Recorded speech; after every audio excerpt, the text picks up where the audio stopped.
були в waiting room. Так що, з вашого дозволу, ми все-таки Україна-швейцарський проект і хочемо все починати вчасно.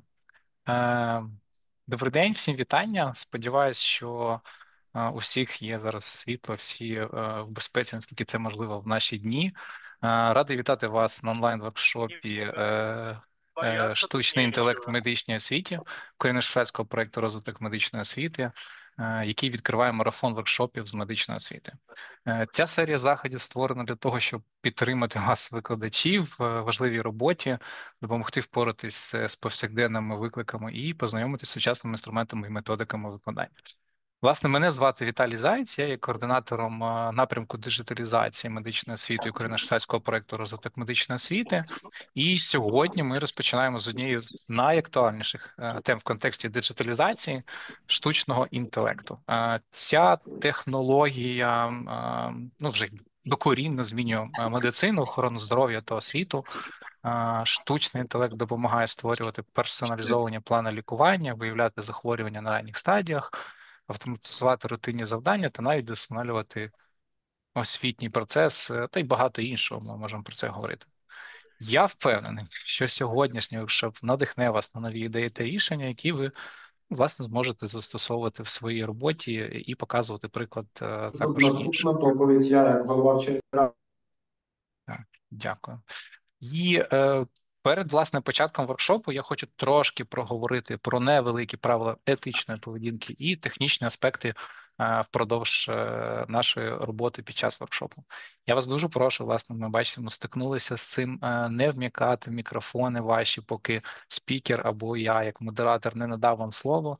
Якщо ви хочете задати питання голосом чи з вашим відео, просимо в Zoom натискати кнопку «Підняти руку» і очікувати своєї черги від мене або ж викладача, і який дасть можливість вам задати питання. По можливості, коли ви задаєте питання голосом, вмикайте камеру і коротко представляйтесь, хто ви є перед тим, як задавати питання. Звісно, ви можете теж задавати ваші питання в нашому чаті, і я або спікери будуть їх читати і по можливості надавати відповідь.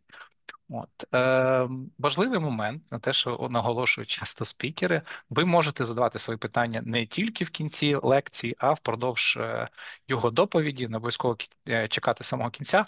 Так, наш воркшоп буде більш інтерактивніший і більш живий в спілкуванні.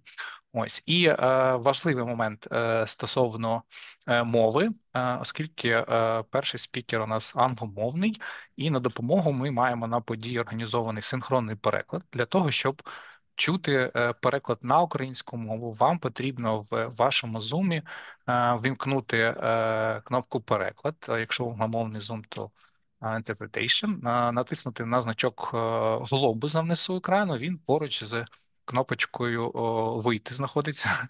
Обережніше, не натисніть кнопку «Вийти», значок глобуса. І якщо ви берете участь з мобільного телефону або планшету, потрібно натиснути на 3 крапочки, і тоді ви побачите цей глобус або кнопочку «Переклад». Натискаєте на «Українська» і натискаєте «Вимкнути оригінальний звук». Чому важливо натиснути «Вимкнути оригінальний звук», щоб ви тільки чули одну доріжку вашого звуку. І якщо є кнопочка «Готова», натискаєте цю кнопку. З технічних моментів, мабуть, все. Тож, давайте починати. Я радий представити першого спікера нашого воркшопу. Це Крістоф Мімер. Він є очільником відділу інновацій в Швейцарському інституті тропічного та громадського здоров'я. Понад 20 років працює у сфері навчання, співпраці та обміну знаннями. Я впевнений, що він трошки теж ширше про себе розкаже. І сьогодні Крістоф до нас прийшов, по суті, з 2 темами. Я впевнений, що теж він про це поговорить. Я радий передати слово йому. Крістофе, прошу.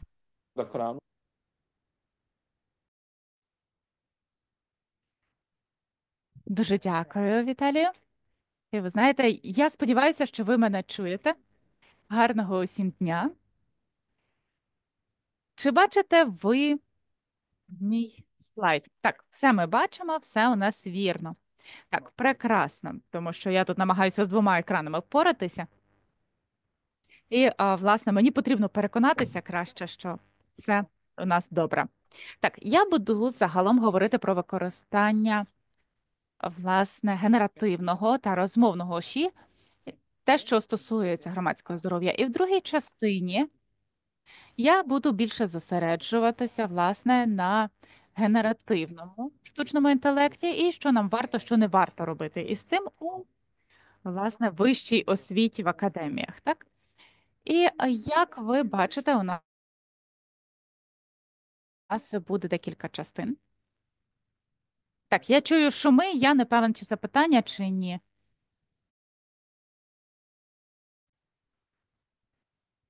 Так, добре. І у нас буде вступ, у нас буде друга частина штучний інтелект в освіті і обговорення, так? І я вас прошу взаємодіяти. Так, у нас буде такий досвід взаємодії разом із вами. Чудово.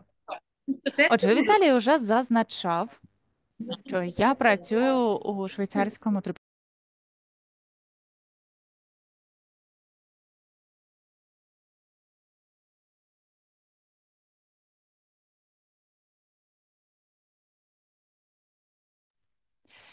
сприяє інноваціям та ефективності. Я все ще чую шуми на фоні. Будь ласка, вимкніть мікрофони. Так, величезне прохання вимкнути свої мікрофони, тому що у нас дуже шумно.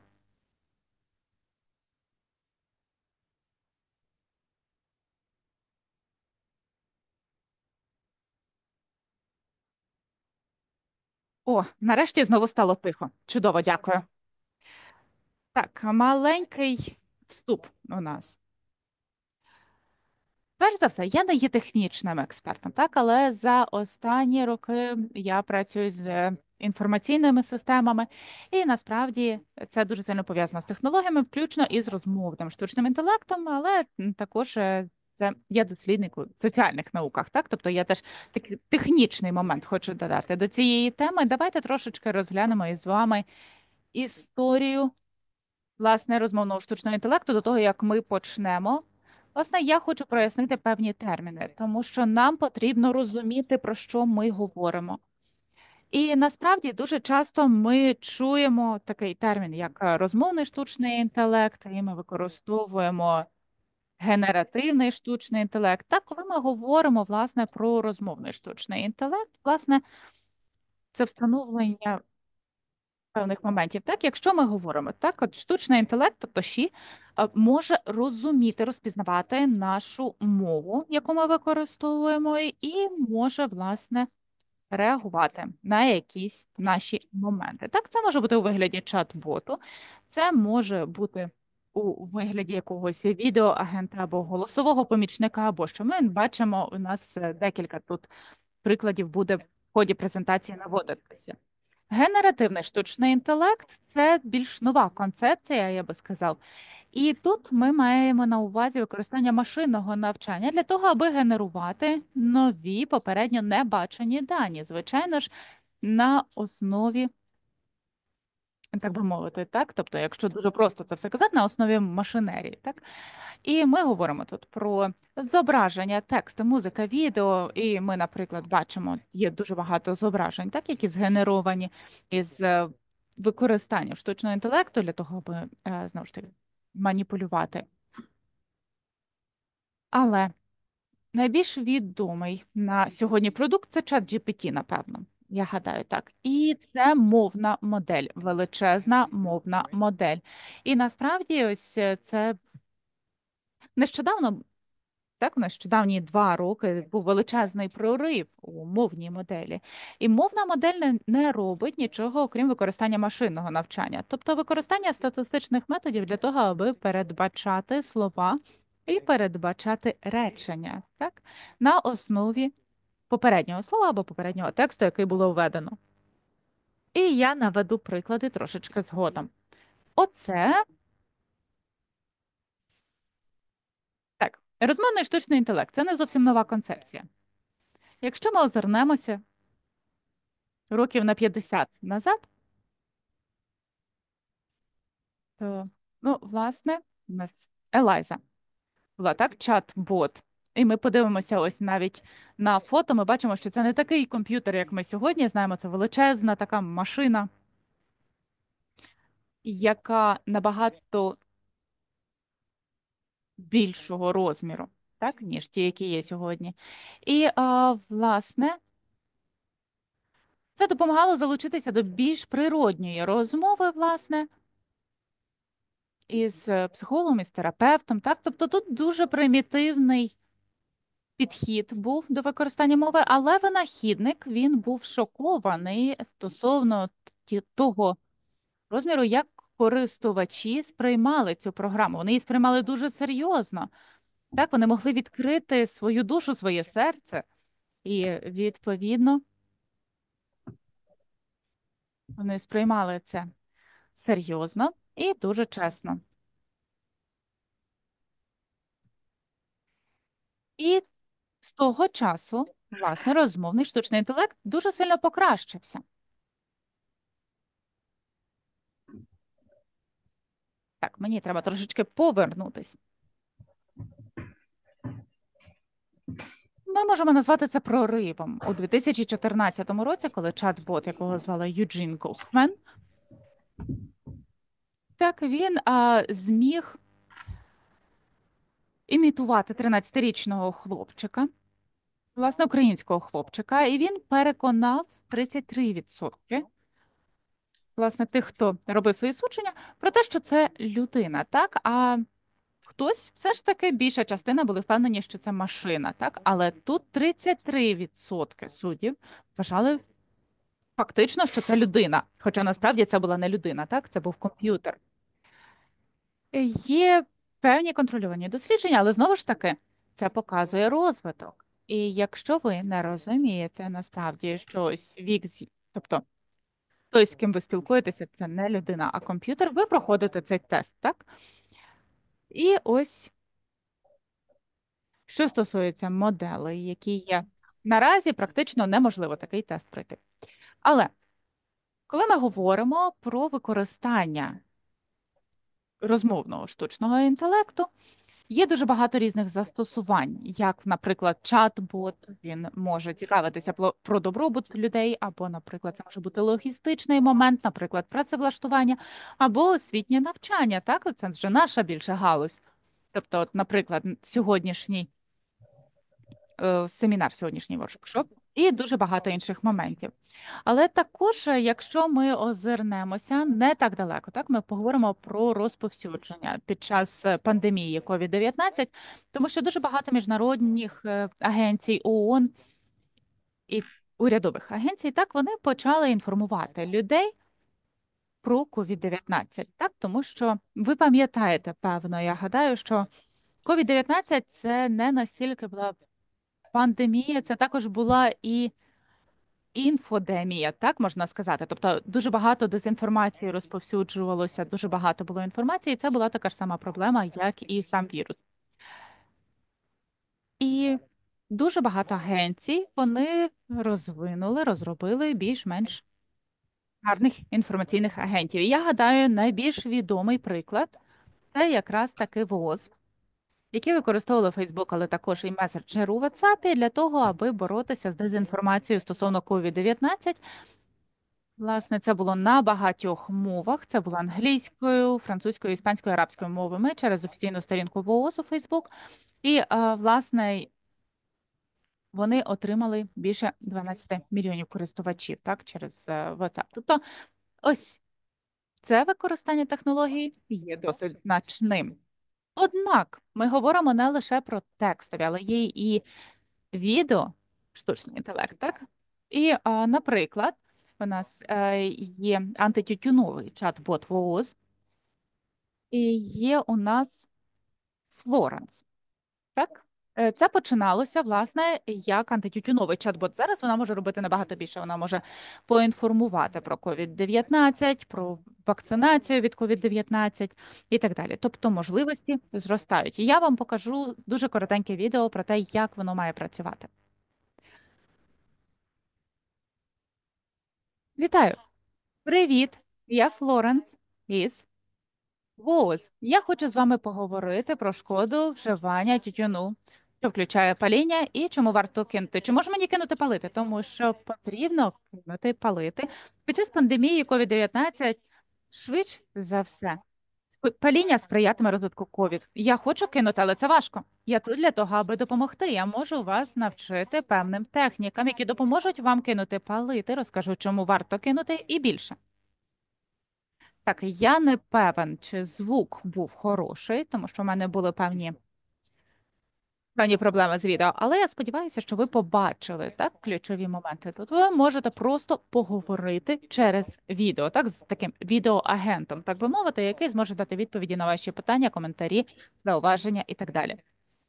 І коли я протестував це останнього разу, воно не зовсім добре розуміло мою англійську, так а можливо, моя австрійська англійська, ви знаєте, не ідеальна, скажімо так, для цього. Тим не менш, ми знаходимося лише на початку надзвичайного трансформативного розвитку.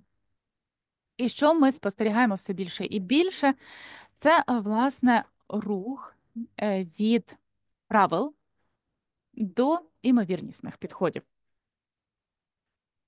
І, власне, це вже спрямовує розмову, так? Тобто сьогодні можна спілкуватися із програмами, такими як ChatGPT, більш-менш вільно, тобто немає якихось сильних обмежень, так? І ось у нас є приклад агентів щодо спілкування, які засновані на правилах. Так? Тобто тут обмежені параметри розмови, і знову ж таки ми бачимо від ВООЗ, тут є у нас головне меню і є у нас варіанти, які можна обрати. Але що є проривом, особливо великих генеративних мовних моделей, це те, що воно краще уже працює. І ми зараз перейдемо до більш просунутих моделей, генеративних моделей, і ми розкажемо, що ж вони роблять. Вони ставлять слова у такому порядку, тобто вони створюють речення, абзаци і так далі. І це має сенс із різних точок зору. Так, але вони не можуть розуміти, як ми, як люди, так вони не можуть розуміти реальне значення слів. Тобто, ось ці машини, у них є статистика, у них є обчислення, тобто, наприклад, я прокидаюся, там я голодний, зараз я поїм. Так, і є високий шанс того, що наступне слово буде сніданок. Так? Тобто воно ніби має статистичний сенс із попередніх слів для того, щоб зрозуміти, що буде далі. Тобто, в базовому сенсі ми говоримо про більші мовні моделі, те, що вони роблять. У мене є до вас одне запитання. Просто хочу трошки краще зрозуміти, де ви, так би мовити, знаходитеся. Хто із вас уже працював із чатом GPT або іншими генеративними інструментами ще, і, власне, з якою метою ви їх використовували? Будь ласка, напишіть у чаті. Тому швиденько, так, внесіть один-два ключових терміни у чат, що ми побачили, ну, власне, так, і мені буде зроблений переклад. Так, якщо ви там не англійською пишете, то все одно мені перекладуть те, що ви напишете. Тому, будь ласка, стисло напишіть у чаті, власне, чи ви користувалися чатом GPT і що ви з ним робили, так? Тобто для чого ви використовували, чи знайомі ви з цим, ну або що ви робили із цим чатом. Так, писали мотиваційний лист. Чудово, дякую. Так, я отримував мотиваційні листи, і, власне, іноді люди вони забували, власне, видалити те, що це створено чатом GPT. Я сподіваюся, що у вас такого не було. Тому, будь ласка, от якщо ви використовуєте чат GPT, не забудьте видалити ось цю частинку. Так, я використовувала для того, аби зробити план майбутньої презентації. Так, а ви можете використовувати чат GPT для того, аби зібрати так, от не тільки ідеї, так, але навіть формат обрати для презентації. Так, далі у нас так, доктор Олексій Калмиков використовує асистент ChatGPT для освіти, науки, медичної практики. Так, так, ми можемо про це поговорити. Також це конкретні теми.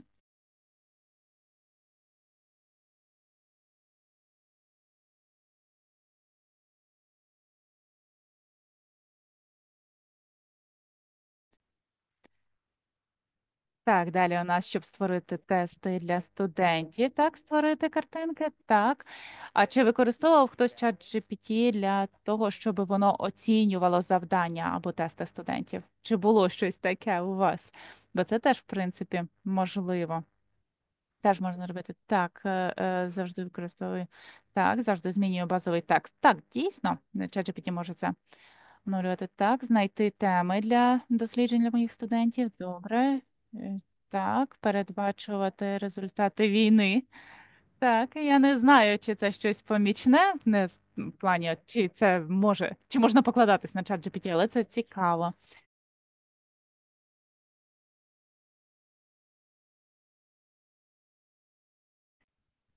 Так, так. Тобто у нас так, генерація зображень. Насправді я не сильно задоволена якістю зображень, які воно створює, особливо коли ми говоримо про якісь там тексти чи ярлички, тобто вони незадовільної якості, але досить гарно буває, виглядає, якщо потрібно підготувати. Так, так, підготувати звіт, добре, знайти наукові статті. Так, я до цього повернуся. Так, дуже гарно переклад інформації. Так. Звичайно ж, можна DeepL використовувати теж для цього. Угу.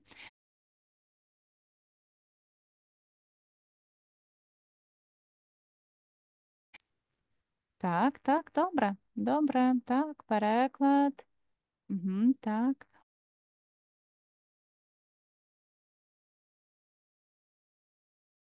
Так, так, дуже гарно, тому що насправді це дає дуже гарне натхнення. І так, дуже гарно. І далі ми бачимо так, і тестування можливостей, і покращення. Підсумовування статті і так далі. Так, насправді, ось на мові маркетингу це я трошки скептичний, так чи можемо ми це використовувати, тому що якщо студенти насправді вони будуть здавати якесь есе, так, і один параграф виглядає настільки ідеальним, відполірованим таким, так, ми розуміємо, що це написано не цим студентом, і ми вже маємо дуже обережно це використовувати. Так, кодування. Так, я це теж роблю. Так, створення вікторин, створення тестів, так, для відповіді на дуже специфічні питання. Так. І я би сказав, що це дуже специфічна тема. Так, коли ми говоримо про знання чату GPT, воно може бути досить неточним. Так, і те, що ви сказали, що 5 практично взагалі невдача.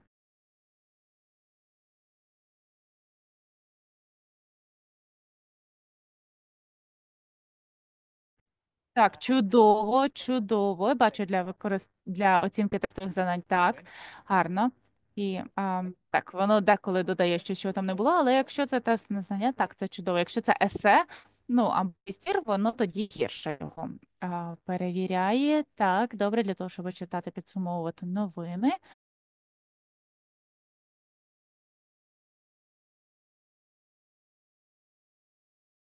Це чудово, так. А потім, щоб погратися, так, із студентами.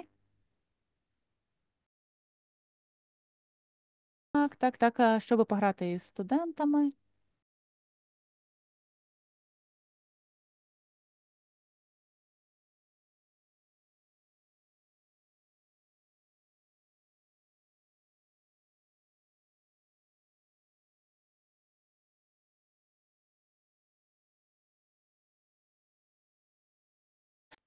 Так, так, так, так. Далі, власне, так, для того, щоб вивчити якісь нові викладацькі методи. Чудово, чудово, прекрасно.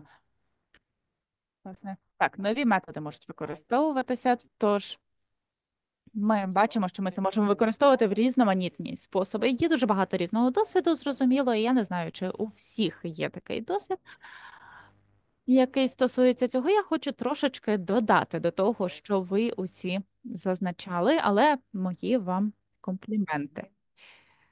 Є дуже багато галузей у питаннях здоров'я і медицини, де, власне, машинне навчання використовується. І ви бачите ось цей перелік. Так, я не буду тут детально заглиблюватися, але я хочу зосередити нашу увагу на двох ключових аспектах. Так, перший це медична діагностика, другий медична освіта підготовка. І це два елементи, які ми розглядаємо більш детально, тому що насправді ось медична діагностика це серце медичної професії, по суті, тобто це, власне, те, що допомагає зрозуміти, якою є проблема пацієнта. Так, і це досить складно, але зрештою, у нас є певні цікаві результати. Якісь результати вони є попередніми, так, тому що, ну, власне, людство тільки почало досліджувати усю, власне, всі можливості такої моделі. Однак, що може бути корисним? Наприклад, це те, що ChatGPT діагностував стан хлопчика. Тобто багато лікарів це прогледіли, вони цього не помітили.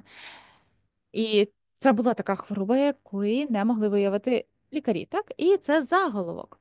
Але є іще такі, що ChatGPT, він краще дає керівництво для того, щоб побороти депресію. Так, це досить цікаво. Так?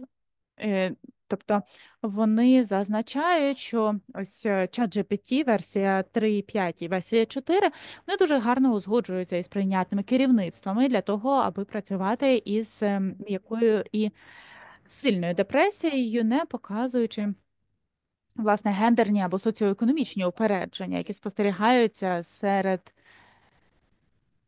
власне, психологів, так, які надають первинну допомогу. І ну насправді тут є певні докази, є певні дослідження, які показують, що так, культура таки вона є важливою, вона впливає. Ще одне цікаве дослідження, яке я розглядав, це власне із швидкої допомоги. Так, тобто лікарі вони у 87% випадків ставлять правильний діагноз, так? А в ChatGPT версії 3.5, власне, так, правильний діагноз ставив у 97% випадків. Тобто тут ми бачимо, що тут ChatGPT працював краще за сімейних лікарів, так, за клініцистів, за загальних практиків. Так. І, власне, коли ми говоримо про диференційну діагностику, власне, лікарі тут були, звичайно ж, значно краще. І це, власне, підсумок того, де ми знаходимося. Так, більшість інструментів вони можуть підтримувати нас у прийнятті рішень. Зокрема, коли ми говоримо про якісь рішення, які більш неочікувані, але вони, звичайно ж, не замінять лікарів. Так, тобто це те, що ми розуміємо наразі. І далі я хочу вже далі трошки перейти із проблемами так, розмовного ЩІ. І я би сказав, що чат GPT та інші відомі як брехуни. Ну, я скажу так, що це розробляє текст або якісь цифри, або що, які звучать дуже переконливо. Проте в багатьох випадках, у більшій навіть кількості випадків, ніж ми думаємо, вони або помиляються, або контекстуально є неприйнятними.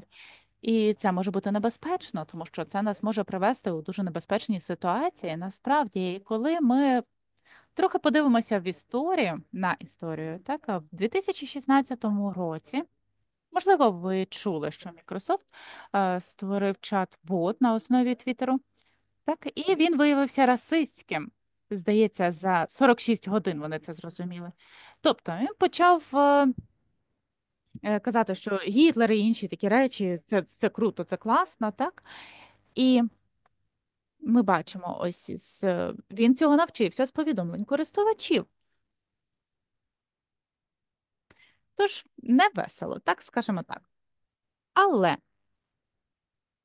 це може бути ще більш небезпечно, якщо ми перейдемо до охорони здоров'я, так? Тому що те, що ми дізналися із цього заголовку, це те, що чат-бот відключили після того, як він давав шкідливі поради, власне, коли люди скаржилися на розлади харчової поведінки. І у певних тестах, так, не в реальності, але були певні тести, так, і ще коли використовувався GPT-3, деякі пацієнти, власне, тобто казали фейковим пацієнтам вчинити самогубство. І тут так само є заголовок, що людина покінчила з життям після того, як чат-бот спонукав його пожертвувати собою для того, аби зупинити кліматичні зміни.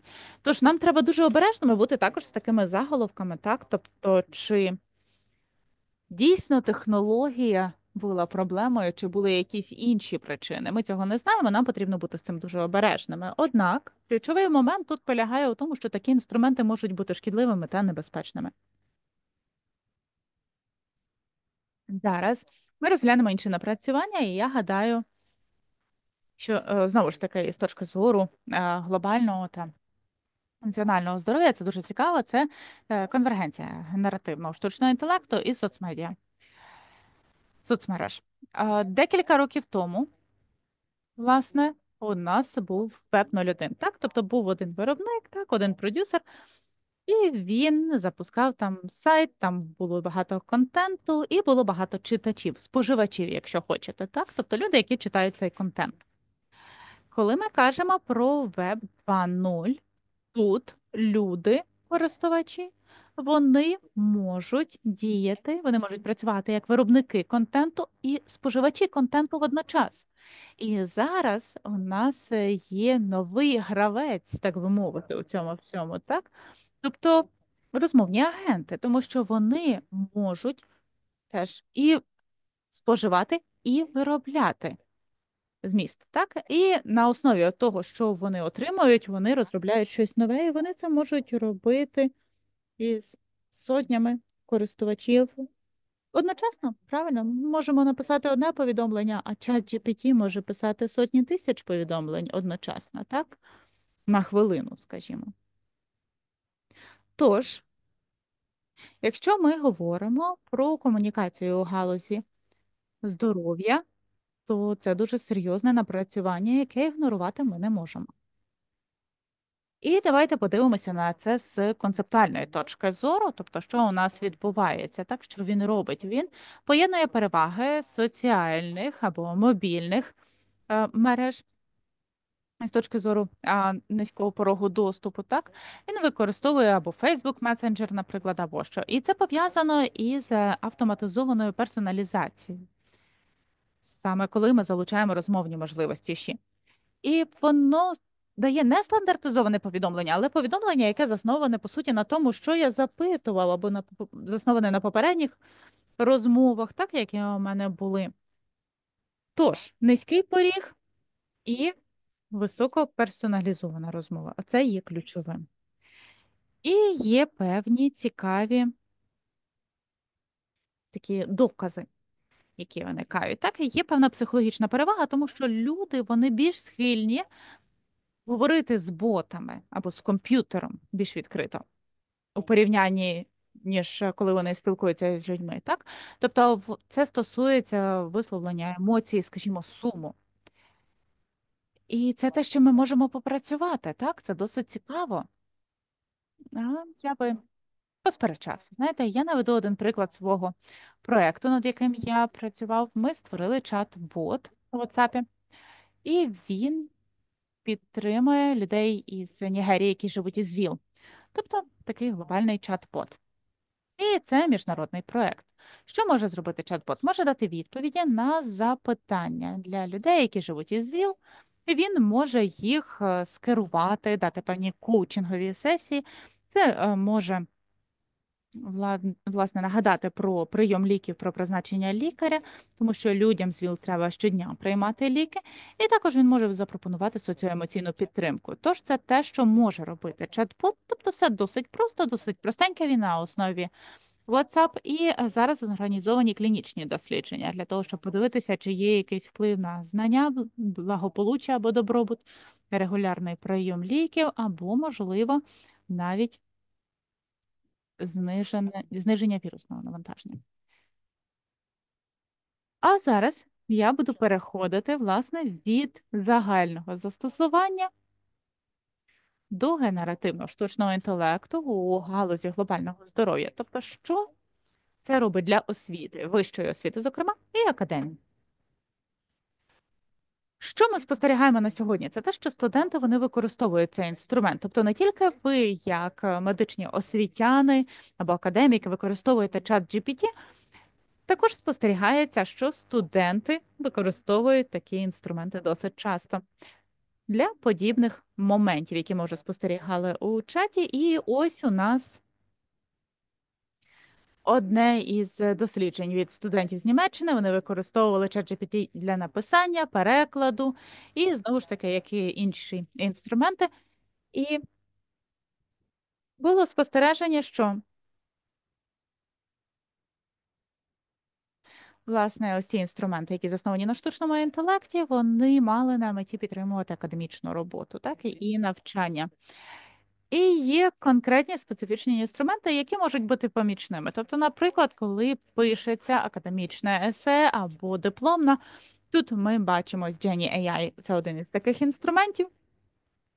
І у багатьох відношеннях зараз насправді під питанням, наскільки ми можемо просити студентів писати есе або аналіз, власне, в якості частини їхнього навчання, тому що для деяких тем, принаймні, вони можуть просто зробити це один в один разом з чатом GPT. Ми це теж згодом обговоримо. Дехто вважає, що ми можемо використовувати чат GPT для того, аби, власне, шукати літературу, так? Десь це працює, десь ні. Чому? Тому що показували попереднє тестування, це те, що коли ви просите чат GPT дати тексти з реальними посиланнями, більшість посилань фейкові. Але ChatGPT це робить дуже розумно. Тобто є реальні автори, власне, які мають дуже переконливі заголовки, реальні журнали. Просто статті не існує. І навіть люди з цієї галузі, вони, власне, без дослідження не будуть знати. Вони подумають, ну, певно, це справжня стаття, тому що все ж таки реальне дослідження або що. Ні. ChatGPT це вигадує просто на основі ось цього імовірного підходу. Відповідно, мої аргументи полягають у тому, що наразі ChatGPT не більше, ніж будь-яке інше джерело, яке ми можемо знайти в інтернеті, якісь новини. Тобто ми можемо цьому вірити або ні. Це може бути правда, може бути неправда. Так, як Вікіпедія, там дуже багато всього є, але ми ніколи не можемо бути певні, чи дійсно це правда, тому що ми можемо, та й будь-хто може просто піти на сторінку Вікіпедії, перекласти або почитати. І зазвичай може бути це і брехня, але ми не можемо бути на 100% певні, так? І саме тому ми не можемо використовувати це для академічних праць. Зараз є також інструменти, які спеціально розроблені для академічних досліджень. Можливо, ви чули про Perplexity. Це щось подібне до чату GPT, так, але більше це спрямовано на академічне використання. І, наприклад, от ми просимо там визначити медичну освіту, і дуже гарно воно показує джерела, оригінальні джерела, власне, звідки це все було взято. Однак я був обережний. Коли я повернувся до джерел, я побачив, що є невідповідність, так, відповіді і джерел, тому що джерело одне, а те, що дано в відповідь, це зовсім інше. І виходить, якщо ми це використовуємо, то, ну, чи можемо ми довіряти таким джерелам, так, якщо вони брешуть? Завжди потрібна перехресна перевірка. Саме тому наш університет,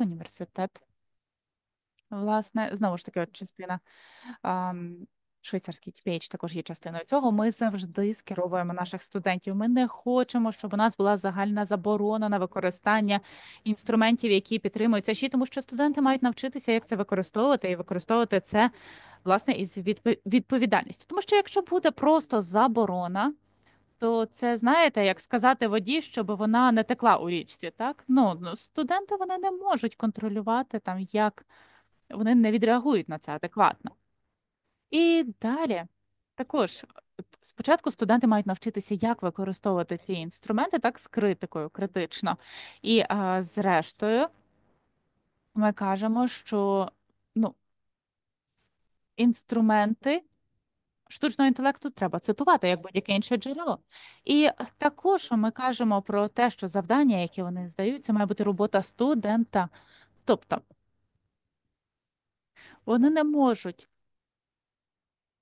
здати документ, який повністю згенерований чатом GPT, так? Ну, насправді іноді це важко проконтролювати, але це не дозволяється. Так, і це нас приводить до використання інструментів штучного інтелекту, так, як підтримуючого. Тобто це використовувати можна, потрібно, але використовувати його потрібно з рефлексією і критично.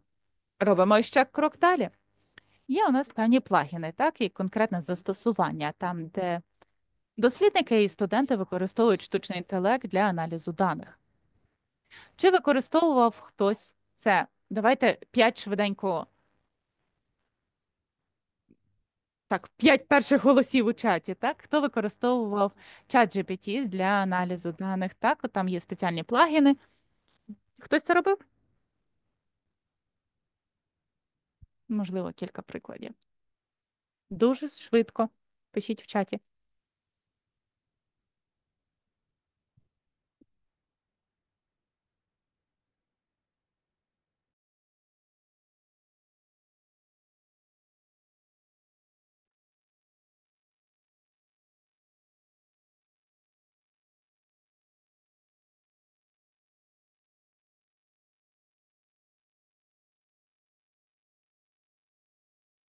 Одна людина, яка це робила, бачу плюсик. Але схоже, що це не поширений досвід серед вас. Не широко розповсюджений досвід. Ну, у нас насправді, зокрема, от коли ми говоримо про студентів-докторантів, вони це роблять досить цікаво. Так? І це дуже помічне, насправді. Оце просто одне відео, так, на Ютубі, яке я знайшов. Тут йдеться про те, що науковець, так, з питань даних, він 4-5 годин економить на тиждень. І це те, що наші науковці теж мені кажуть. Тобто це допомагає зберегти дуже багато часу. Однак, знову ж таки, це ненадійно. І якщо ви не є експертом, якщо ви не побачите помилок, власне, які є в аналізі, які є у даних, це не можна використовувати. Тож це вимагає, щоб ви були досвідченим користувачем і розпізнавали неправильні результати. Адже, власне, інакше це не те, що ви можете або повинні робити. Є багато інших моментів, насправді, що відбувається з даними, які ми завантажуємо до чату GPT, так? Якщо студенти завантажують такі дані, чат GPT сам по собі каже, ну, не треба завантажувати чутливі або особисті дані, так? Тобто, іншими словами, дані досліджень не треба завантажувати. У нашому закладі не можна завантажувати дані до чату GPT або інших. Так, це великі компанії, вони можуть мати, скажімо, Nestlé, інші. Так, а вони мають чати GPT, які не під'єднані до інтернету або до цих даних. Відповідно, ця інформація не буде циркулювати у відкритому доступі. І це надзвичайно важливий і критично важливий момент конфіденційність. Далі, наступний момент, який також є дуже цікавим, що може зробити ChatGPT та інші, так? Чи може це працювати як викладач, репетитор або коуч, так? Тобто мається на увазі, чи можуть вони інструкторами бути? Відповідь – можуть. Тому що зазвичай люди використовують ChatGPT як Google пошук. Питання-відповідь, питання-відповідь. Однак, якщо ви використовуєте наступний діалог, так, скажімо, ось я вам показую. І, скажімо так, я кажу, що ти експерт, репетитор з якихось досліджень, так, там будь-яка тема може бути. І він каже: я студент бакалаврату. Ви маєте припустити, що у мене немає початкових знань у цій темі. І далі я кажу: будь моїм репетитором, так? Настав мене через діалог і оцінюй мої знання через відповідні запитання. Іншими словами, давай, зроби зі мною навчальний діалог, будь моїм репетитором, моїм викладачем, і спрямовуй мене на моєму шляху. І це те, що робить ChatGPT. Тому що ось у мене є знімок екрану, і ChatGPT каже: так, він перейменував себе і каже: зрозуміло, давай будемо продовжувати таким чином. І в нас було питання-відповідь, питання-відповідь. Тобто у нас вийшов такий навчальний діалог, так, який був скерований чатом GPT. Спрацювало це досить гарно. Зокрема, для початкових основних тем. І далі було дуже гарне підсумовування. Він каже: ну, знаєш, ось тут у тебе є отакі прогалини. І, власне, сказав, що ваш професор має бути вражений. І зараз ми зазначали вже трохи про ці чати, наводили приклади, і зараз я хочу сказати кастомізовані чати GPT. Так, є для математики, є для хімії, є з багатьох інших питань. І ви, власне, як користувач чату GPT, можете навіть створити ось такого репетитора на основі чату GPT. У нас питання, чи це просто хтось вмикнув мікрофон?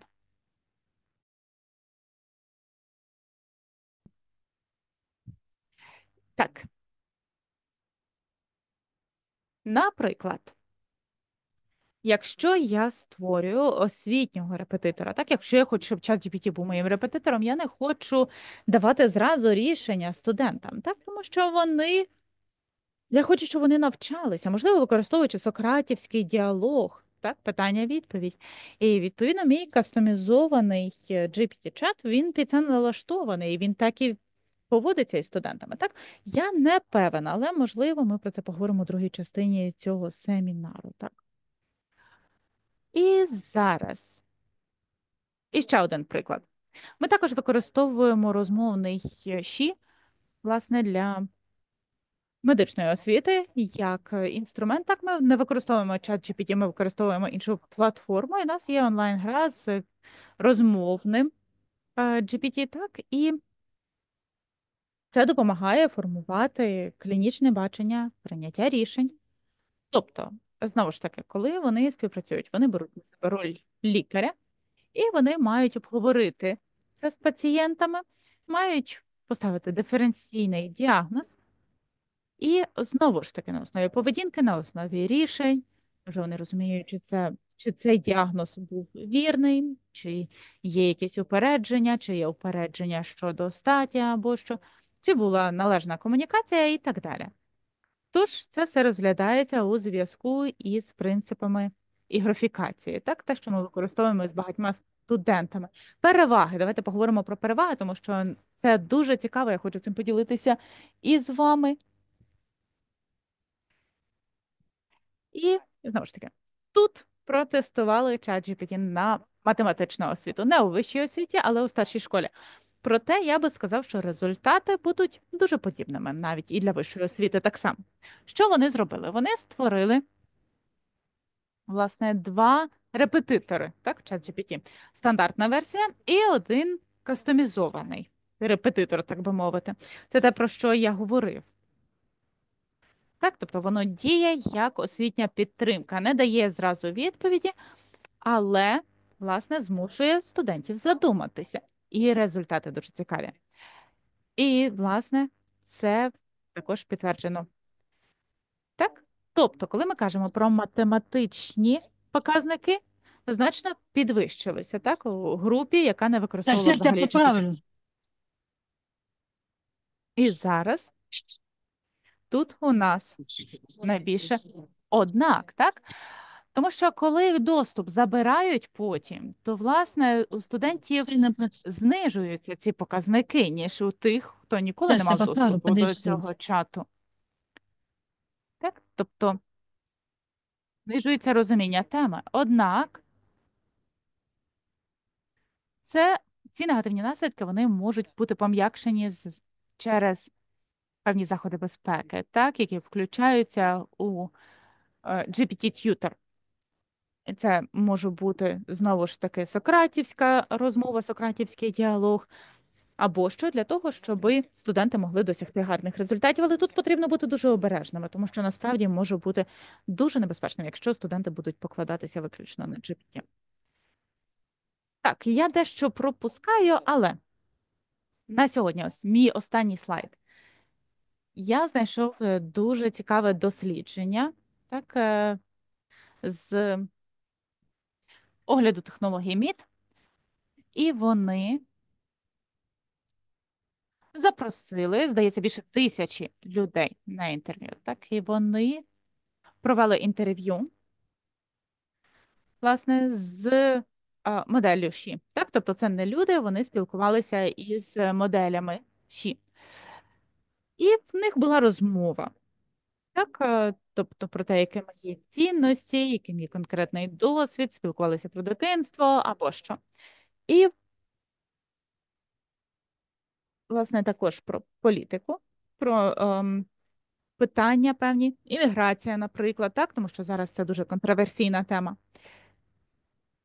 І далі була створена віртуальна копія, яка могла показувати ваші цінності, уподобання із приголомшливою точністю. Так, тобто це дуже чітко відображалося. Далі вони це протестували через ряд особистісних тестів, особистих рис характеру і так далі. І результати були подібними на 85% між справжньою людиною і цифровою копією. Тож, може бути таке майбутнє, що ми будемо створювати цифрових двійників щодня. Так, тобто, і вони будуть діяти від нашої особи і від нашого імені. Але це неймовірна річ, якою я хотів із вами поділитися. Проте зараз, гадаю, я хочу уже відкрити сесію питань-відповідей. Мені здається, що щось у нас вже є. Так, я дуже дякую. Ми пропустили одне питання від Катерини у чаті. Що можна зачитати? Так, які правила роботи з чатом GPT? Чи можемо ми сліпо вірити у його відповіді на медичні питання? Відповідь: ні, не треба цього робити, тому що це небезпечно. І якщо чат GPT це правильно робить у 95% випадків, 5% все одно залишаються, так? Може бути певна шкода. Так, все покращується із часом, але ми не можемо покладатися на це. Тож, власне, це просто підхід, імовірнісний підхід. Воно це гарно все викладає, воно звучить переконливо, гарно. І, власне, це правдиво у багатьох відношеннях, однак це також може бути і невірним. І ми ніколи не знаємо, у якій ситуації це виявиться невірним.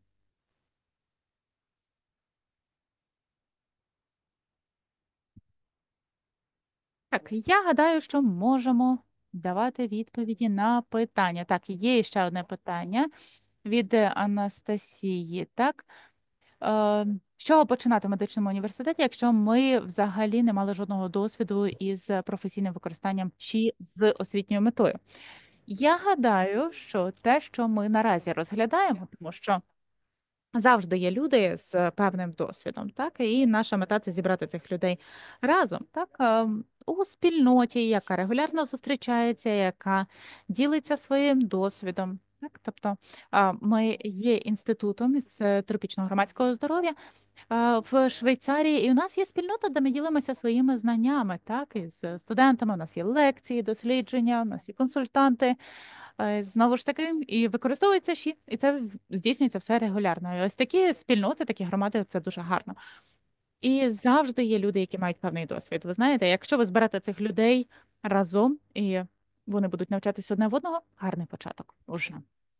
Так, далі. Наступне питання від Катерини. Як ви вважаєте, так, як впровадження штучного інтелекту у освітньому процесі для студентів підвищить клінічне та критичне обґрунтування наших студентів? Тобто, чи у нас будуть якісь побічні впливи цього інструменту?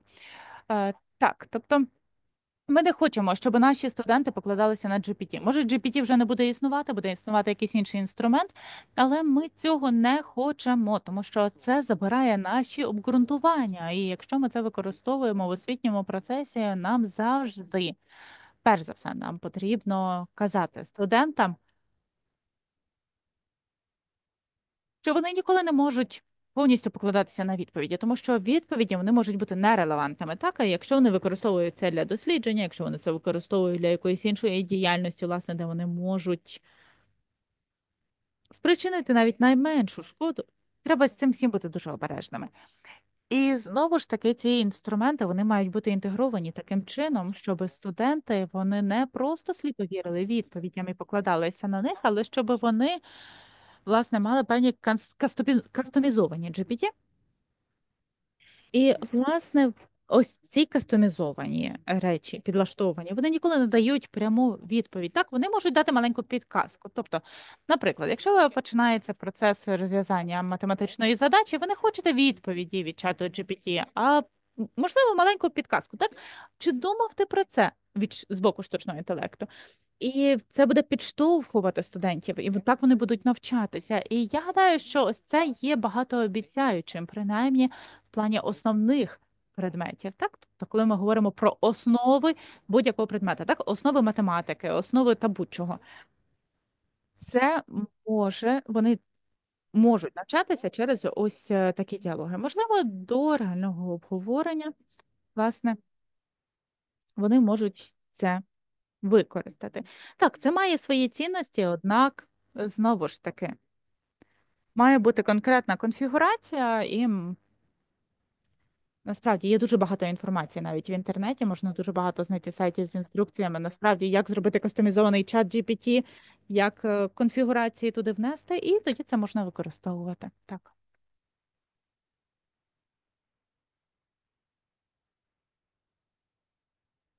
Чи є у нас іще питання? Може, в чаті, чи не в чаті, можете в мікрофон сказати.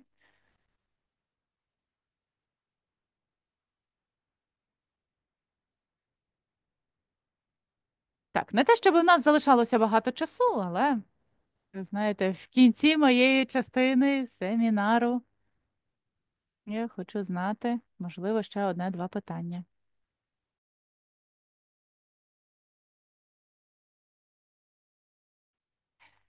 Так, бачу, у нас в чаті є питання. Так. Власне, як створити кастомізований GPT, так, вам потрібна ліцензія. Наскільки я знаю, треба там дещо заплатити, і потім можна кастомізувати. Але я хочу спитати, так, це частина, власне, другої частини семінару чи ні? Я гадаю, Віталій може прокоментувати, тому що я сказала, може, ні. Так, я бачу, тут у нас Олександр, і може він допоможе дати відповідь на питання. Так, може він може поділитися. Якщо ні, я швиденько покажу.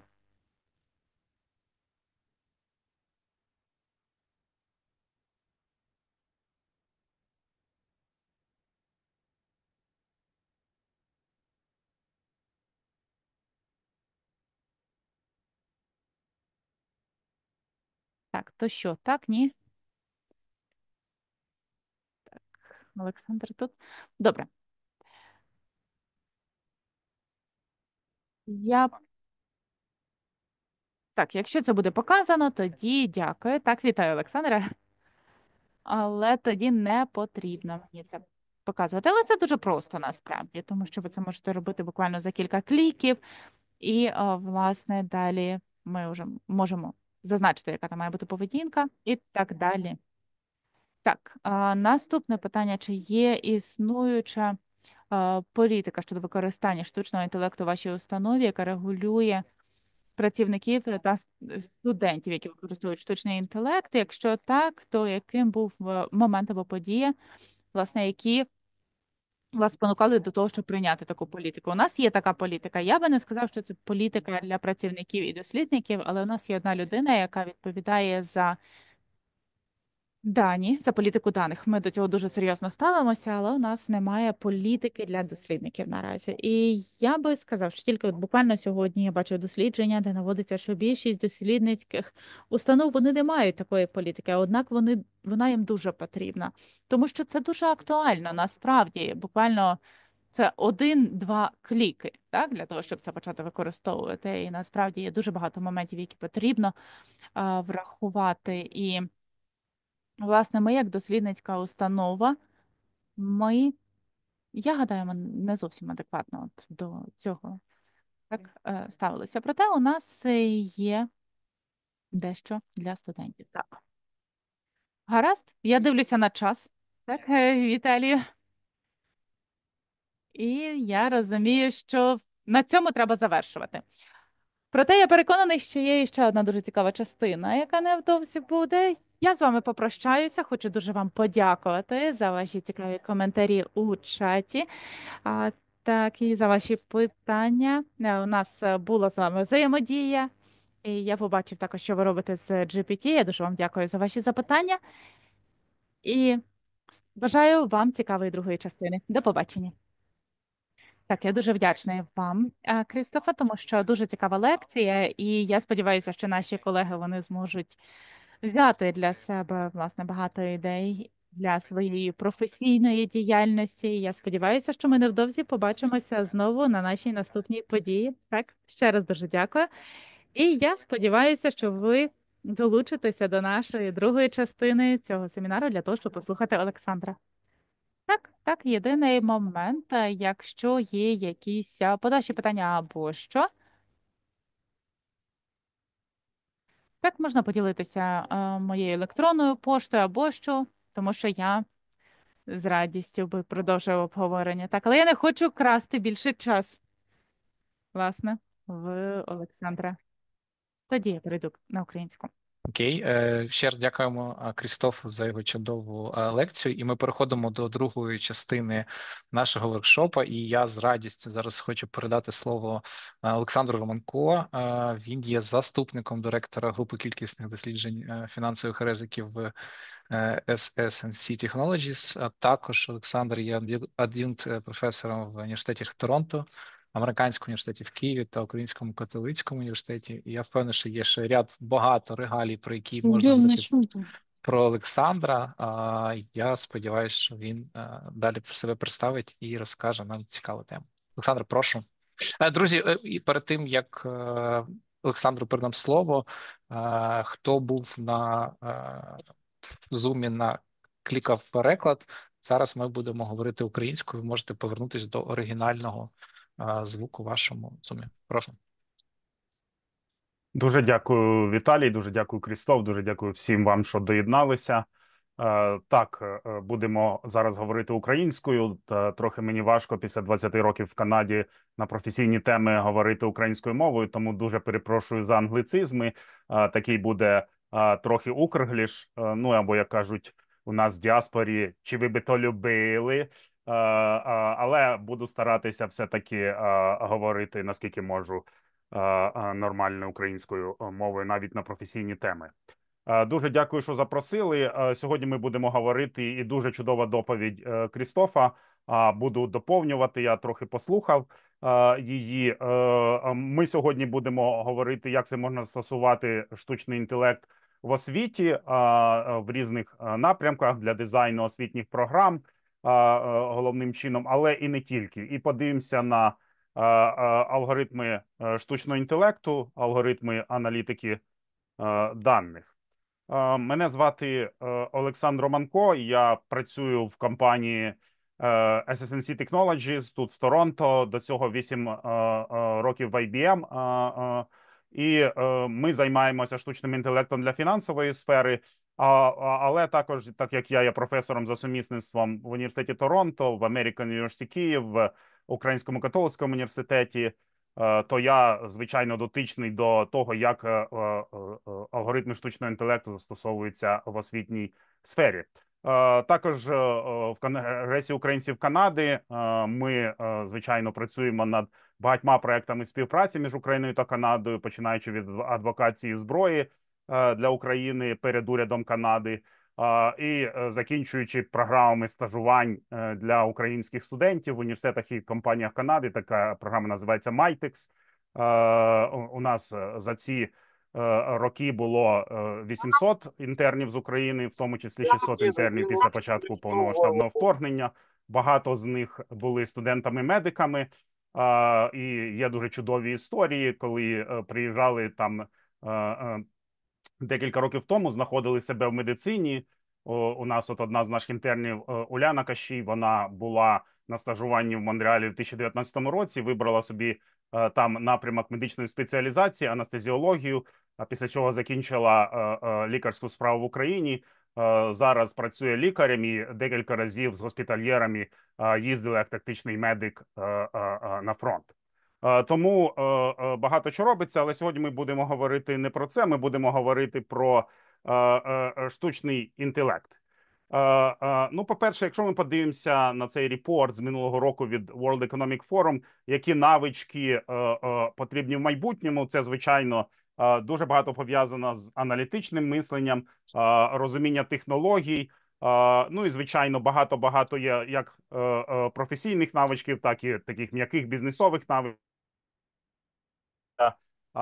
І багато чого. Тобто ми живемо в світі, де ми постійно спілкуємося зі штучним інтелектом, де ми постійно тепер вже після появи чату GPT і інших, ми постійно взаємодіємо зі штучним інтелектом і, звичайно, це дуже-дуже змінило наше життя. Якщо коротко описати, що таке штучний інтелект, або деякі називають це аналітикою, або називають data science. Тобто ми беремо наші дані, їх аналізуємо з допомогою алгоритмів штучного інтелекту, отримуємо розуміння цих даних і впроваджуємо їх в практичні рішення чи в освітній системі, чи в компаніях, чи в медичній системі. І зазвичай ми розділяємо аналітику на три види. Це описувальна аналітика, деякі на це назвуть Excel, деякі це назвуть репорти, де ми відповідаємо на питання, що відбулося в минулому. Да, можливо, там варто вимкнути переклад. Дякую за коментарі в чаті. Я буду трохи слідкувати. Якщо якісь питання, то пишіть в чаті або задавайте голосом. Другий вид аналітики – це предиктивна аналітика, яка відповідає на питання, що відбудеться в майбутньому. Наприклад, які будуть продажі цього товару нашої компанії в наступному році. Ну і, звичайно, передписувальна аналітика або штучний інтелект, тому що ми зараз називаємо, яка відповідає на питання, що ми повинні зробити, наприклад, що ми повинні зробити, щоб підвищити продажі цього товару нашої компанії на 20% наступного року.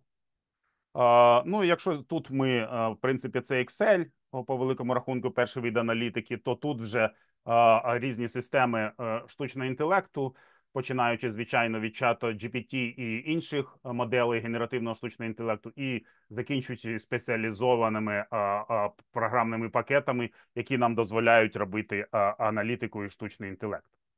Звичайно, коли ми працюємо в галузі штучного інтелекту, ми моделюємо реальність. І змоделювати реальність повністю нам не вдасться, тому ми застосовуємо моделі, і, як сказав відомий професіонал зі статистики Джордж Бокс, що всі моделі є неправильними, але деякі з них є корисними. І от тому, коли ми якраз кажемо про моделювання нашої реальності, то що ми робимо як професіонали в галузі штучного інтелекту, ми починаємо з проблеми, яку потрібно розв'язати. Далі ми задаємо модель, деякі це назвуть математичною моделлю. На основі цієї моделі ми робимо наші обчислення на основі алгоритмів штучного інтелекту. Далі ці результати, звичайно, ми повинні валідувати, інтерпретувати, зрозуміти, що може піти не так, скажімо, таким чином. І далі ми це впроваджуємо в практичні рішення в нашому житті. Ну і якщо один слайд, тільки один, і дуже з такими простими формулами, Що ми робимо в штучному інтелекті? Ми шукаємо паттерни в даних. Не знаю, як буде українською слово паттерни. Ми шукаємо якісь зв'язки в цих даних. І от, наприклад, якщо у нас є така Excel-табличка, де є 3 колонки, назвемо, це у нас цільова змінна Y, у нас є 2 фактори, які впливають на цільову змінну, і ми хочемо знайти зв'язок. І у нас є те, що в машинному навчанні називаються приклади. Це перший приклад, другий приклад, третій приклад і четвертий приклад.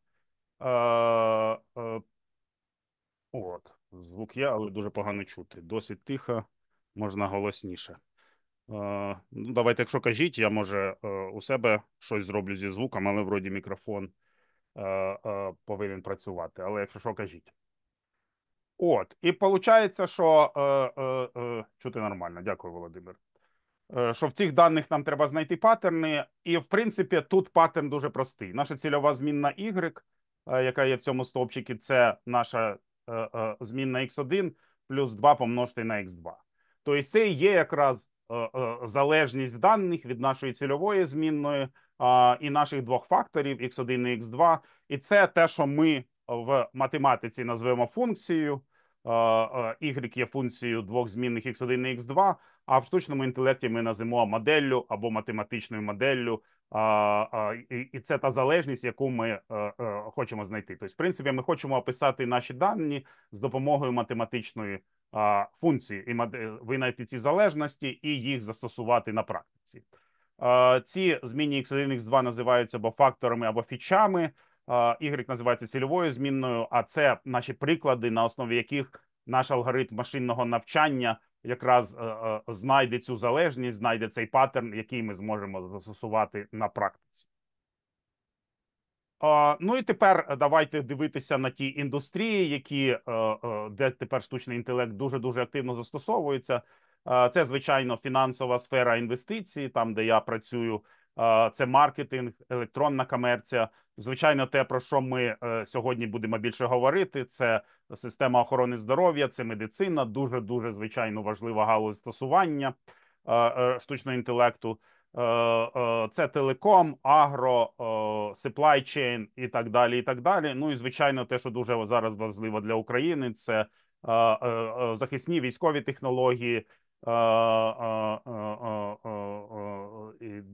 імітаційне моделювання військових операцій і так далі. Так далі. Якщо говорити про історію штучного інтелекту в медицині, були дуже-дуже багато успіхів і дуже-дуже було багато, в принципі, невдач, бо моделювати фізіологічні життєдіяльності людини дуже-дуже важко. Ну, ви це набагато краще знаєте, ніж я, що фізіологія людини унікальна і в багатьох випадках ще алгоритми штучного інтелекту не готові для застосування в медицині, хоча дуже-дуже багато людей активно на цих працює. От, наприклад, приклад компанії IBM, де я пропрацював 8 років, але ну не в сфері медицини, а в сфері фінансового застосування штучного інтелекту. IBM дуже довго розробляла систему Watson для онкології. Це, мені здається, десь було близько 10 років, і задача була діагностика в реальному часі ракових захворювань і розробка плану лікування.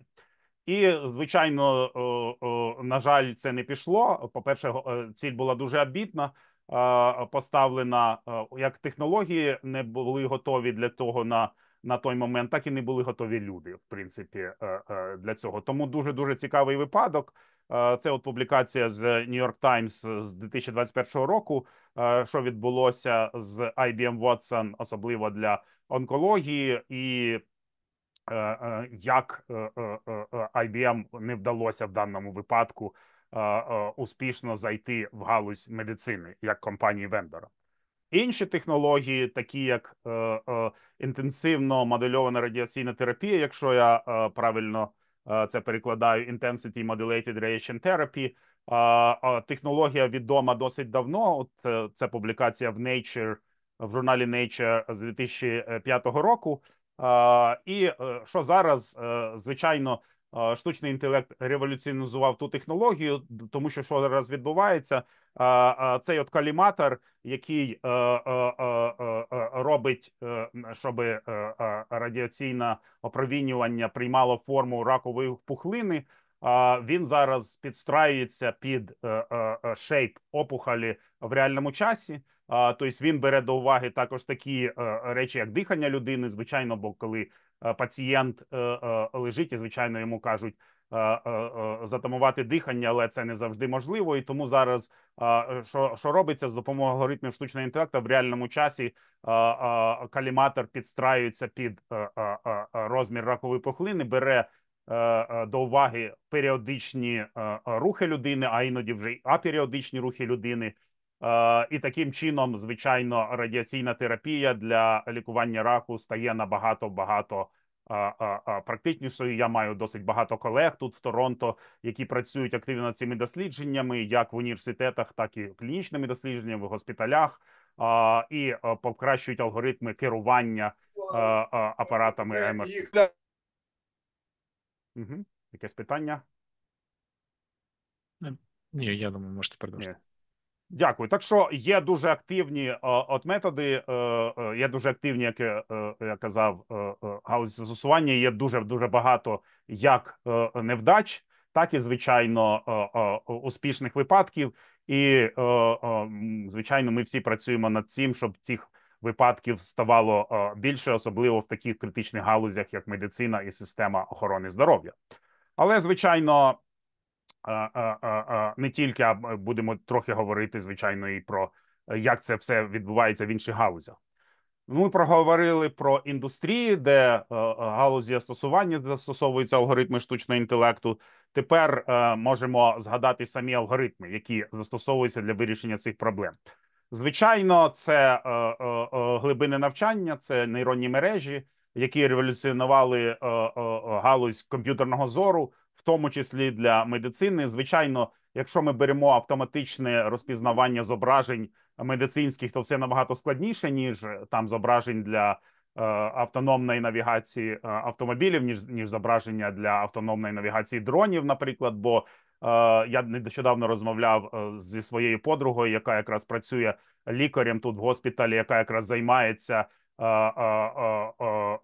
сегментуванням медичних зображень для діагностики і розробки і лікування ракових пухлин, і там все дуже складно для штучного інтелекту. Я маю на увазі, бо контрастність зображень дуже хромає. Треба теж фізіологія людська дуже змінюється. І наскільки вона мені розказала, це дуже все ще велика галузь досліджень для того, щоб можна було автоматично розпізнавати і сегментувати медичні зображення, особливо які приходять чи з комп'ютерної томографії, чи з МРТ, чи з в меншій ступені складно з рентгенівських апаратів, бо там все-таки контрастність набагато більша, ніж в МРТ, наскільки я розумію, чи в комп'ютерній томографії.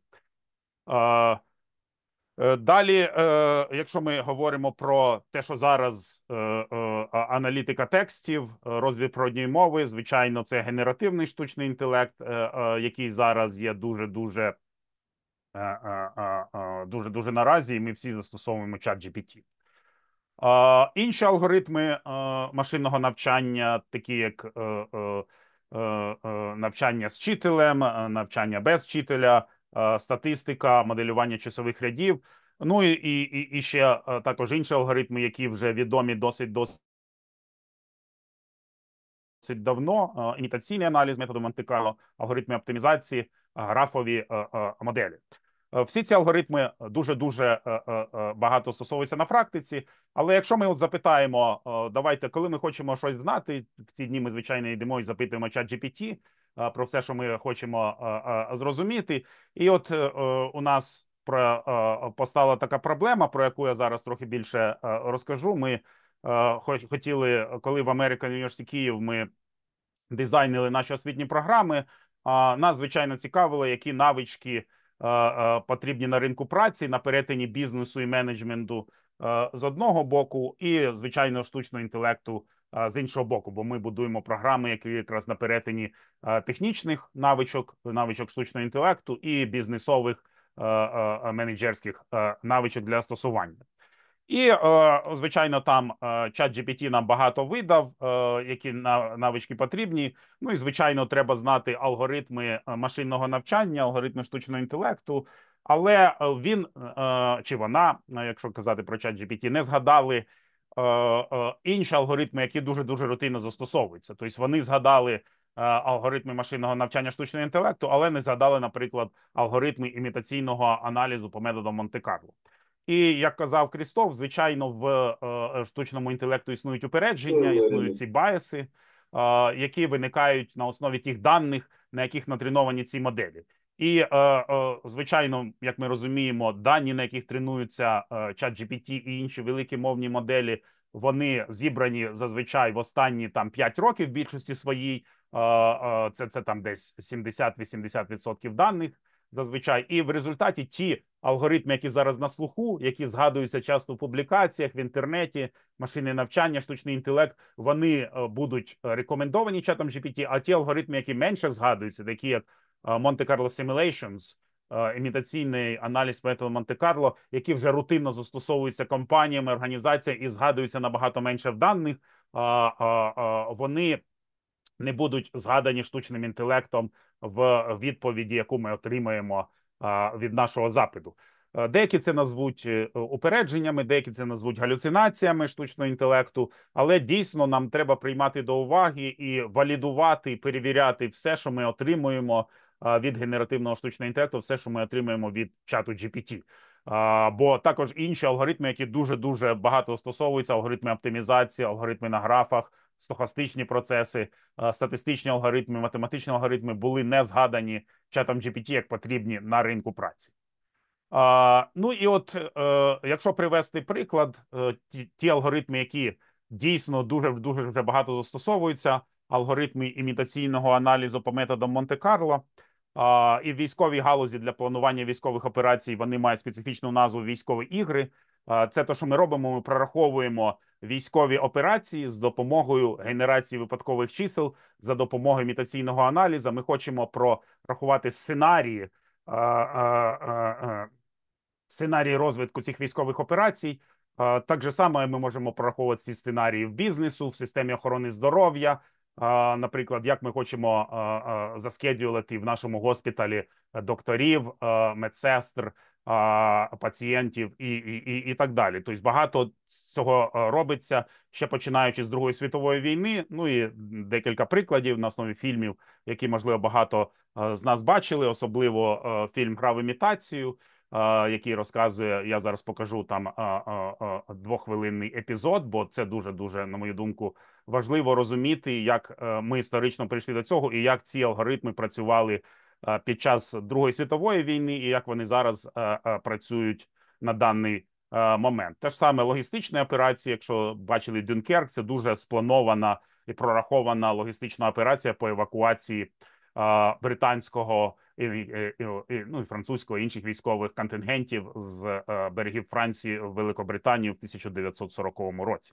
Але повертаючись до команди Алана Тюрінга, «Гра в імітацію», хто з вас бачив фільм «Гра в імітацію»? Може, там підніміть руки. Да. От давайте подивимося. Там, звичайно, більшість показана це, як вони розшифрували німецький код Енігма. Але що вони ще робили? І зараз давайте подивимося цей двох. Дуже дякую тим, хто в чаті підняли руки або по відео. Давайте подивимося зараз це двохвилинне відео. На жаль, воно англійською мовою, і його обговоримо. А далі ми поговоримо про застосування цих речей в наш час.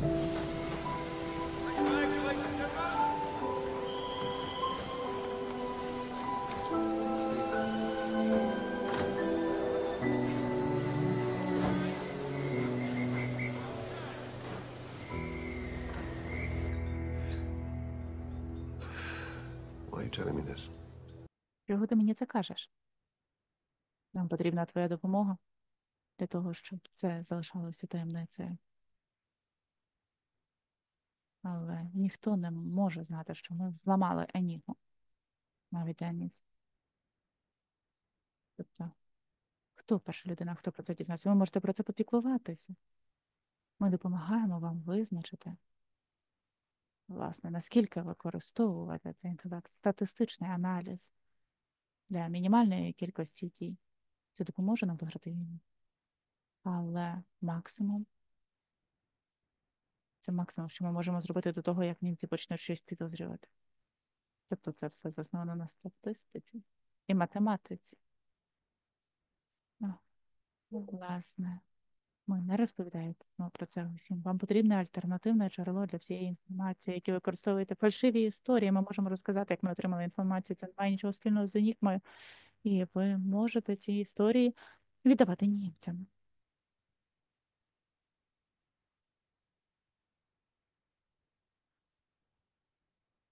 Це підтримка конспірації брехні.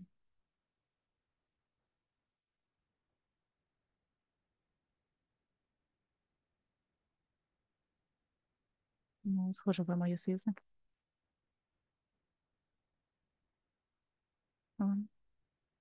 Я маю це сказати, але ти саме той чоловік, яким я сподівався, що ти станеш.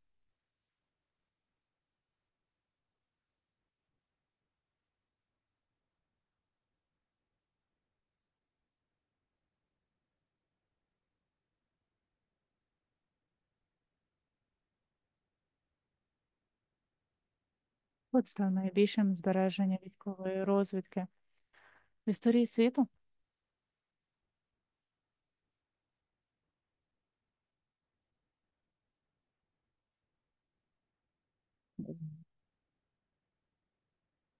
Це буде функціонувати, розвиватися ще роки.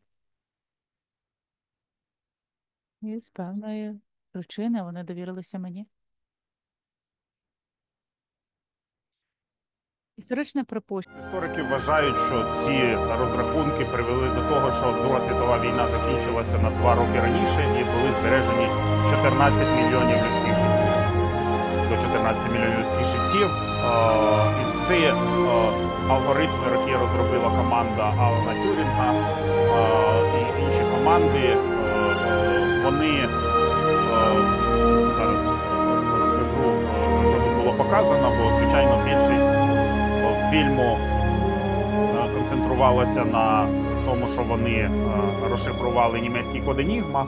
Але що от вони зробили додатково на основі алгоритмів імітаційного моделювання, статистичних алгоритмів, що було показано в цьому сюжеті, вони розробили систему імітаційного аналізу, де вони вирахували, на які з цих розшифрованих повідомлень краще реагувати, щоб зберегти як можна людських життів, і при цьому зменшити ймовірність, що німці зрозуміють, що їх повідомлення розшифровані, і поміняють шифр. І це от то, на чому в фільмі було, звичайно, показано багато менше. Ось буквально цей один сюжет, коли вони розмовляють про стосування статистики, математики, для того, щоб зрозуміти, на які з повідомлень розшифрованих реагувати, а на які ні, щоб німці не зрозуміли. Ну, дійсно, 14 мільйонів людських життів під час Другої світової війни – це дуже багато. Зараз такі алгоритми імітаційного аналізу, в багатьох випадках вони називаються war games. Це якраз застосування імітаційного аналізу для розрахунку військових операцій. Що на даний момент робиться, це з відкритих джерел. Я ніяких тут секретів не розкриваю, про це New York Times постійно пише, Reuters, що американські військові роблять ці розрахунки бойових операцій на основі імітаційного моделювання, кладуть на стіл нашим військовим на німецькій базі, на американській базі в Німеччині Рамштайн, і наші військові вирішують, чи приймати ці розрахунки до уваги чи ні. І те, що відбувалося під час звільнення Херсонської області, під час звільнення Харківської області, ці розрахунки були застосовані. І, звичайно, таку експертизу, на жаль, не можна дуже швидко розробити. Американці, там канадські військові це роблять з кінця Другої світової війни. Україна тільки ще виробляє експертизу в цій галузі і працює над цими розрахунками. Це все генерація випадкових чисел, це алгоритми імітаційного аналізу, статистика. Ми хочемо отримати, і ми трохи потім подивимося, статистичні розподіли цих випадкових величин. Але повертаючись до застосування штучного інтелекту в освіті, звичайно, зараз більше всього говорять про генеративний штучний інтелект, про такі моделі, як ChatGPT. Ось Gartner, це аналітична агенція, розробила таку призму для застосування генеративного штучного інтелекту в освіті. Давайте трохи збільшимо цю піраміду або призму. Тобто багато застосувань. Наприклад, дуже мені подобається, якраз от повертаючись до імітаційного аналізу, імітаційне моделювання поведінки студентів, коли вони приймають рішення. В принципі, і ми колись експериментували з тими, щоб робити курси, які інтерактивно підстраюються під кожну людину. Тобто я колись працював з українським стартапом, і це, ну, давайте для спрощення, це, як, умовно кажучи, такий PowerPoint, який нелінійно себе веде і підстраюється. Якщо система штучного інтелекту розуміє, що людина розуміє, про що йде мова, вона може пропустити деякі слайди. Якщо розуміє, що треба додатково дати матеріал то студенту, то вона покаже деякі додаткові слайди. І це дуже-дуже активно йде на даний момент. Поки що це я не бачив ще таких дуже багатьох застосувань, але навіть що з'явилося в Ютубі, там рік тому, коли ви можете, коли ви створюєте відео, ви можете задавати різні сценарії розвитку цього відео. І, наприклад, хтось побачить в кінці хеппі-енд, хтось побачить в кінці щось інше. Тобто ми можемо отримувати, умовно кажучи, різні види сценаріїв. Поки що це більше застосовується для, скажімо, такого більш сторітелінга, для казки для дітей і все таке, де дійсно кінець там казки може підстроїтися під настрій дитини, і ви можете задавати ці різні сценарії. Але, думаю, можливо, це буде і в освіті, коли, бо дійсно багато, якщо ви подивитеся на онлайн-курси, то там багато матеріалу, які ви вже знаєте, і немає сенсу там, щоб зрозуміти, що вам треба десь, зазвичай вам 20, 30, 40% цього матеріалу треба, інше ви вже знаєте, і дивитися там 10 годин онлайн-відео, коли вам треба реально 2 години, це дуже-дуже затратно, а час – це зараз дуже-дуже важлива річ. Багато, да, персоналізоване т'юторство з допомогою штучного інтелекту, багато чого, якраз от про що ми зараз буду говорити, це career coach, тобто які навички нам треба вивчати для того, щоб бути успішними на ринку праці, і так далі. Подивіться більш детально, це дуже-дуже цікаві речі, як змінюється модерна освіта. Ну і от у нас задача виникла в Американському університеті в Києві. Це ми тільки відкрилися за 2 тижні до початку повномасштабного вторгнення. В Києві у нас кампус на Річковому вокзалі. У нас партнерство з Arizona State University, подвійні дипломи. І от коли ми це починали, у нас є поки що факультет бізнес-школа, факультет бізнесу і менеджменту, де є 2 магістерські програми і 5 бакалаврських програм. І факультет ІПАМ, факультет цифрових технологій, дуже велике партнерство з компанією ІПАМ. І в American University я є директором-засновником магістерської програми з технологічного лідерства та штучного інтелекту. Такі програми, які на перетині з одного боку штучного інтелекту, технічних навичок, з іншого боку бізнесових, менеджерських навичок, вони не так давно почали з'являтися, бо раніше зазвичай це була або магістратура чисто технічна, магістратура, наприклад, по Data Science, де готують, скажімо так, по великому рахунку технарів. От така магістратура є в Українському католицькому університеті, де я теж викладаю.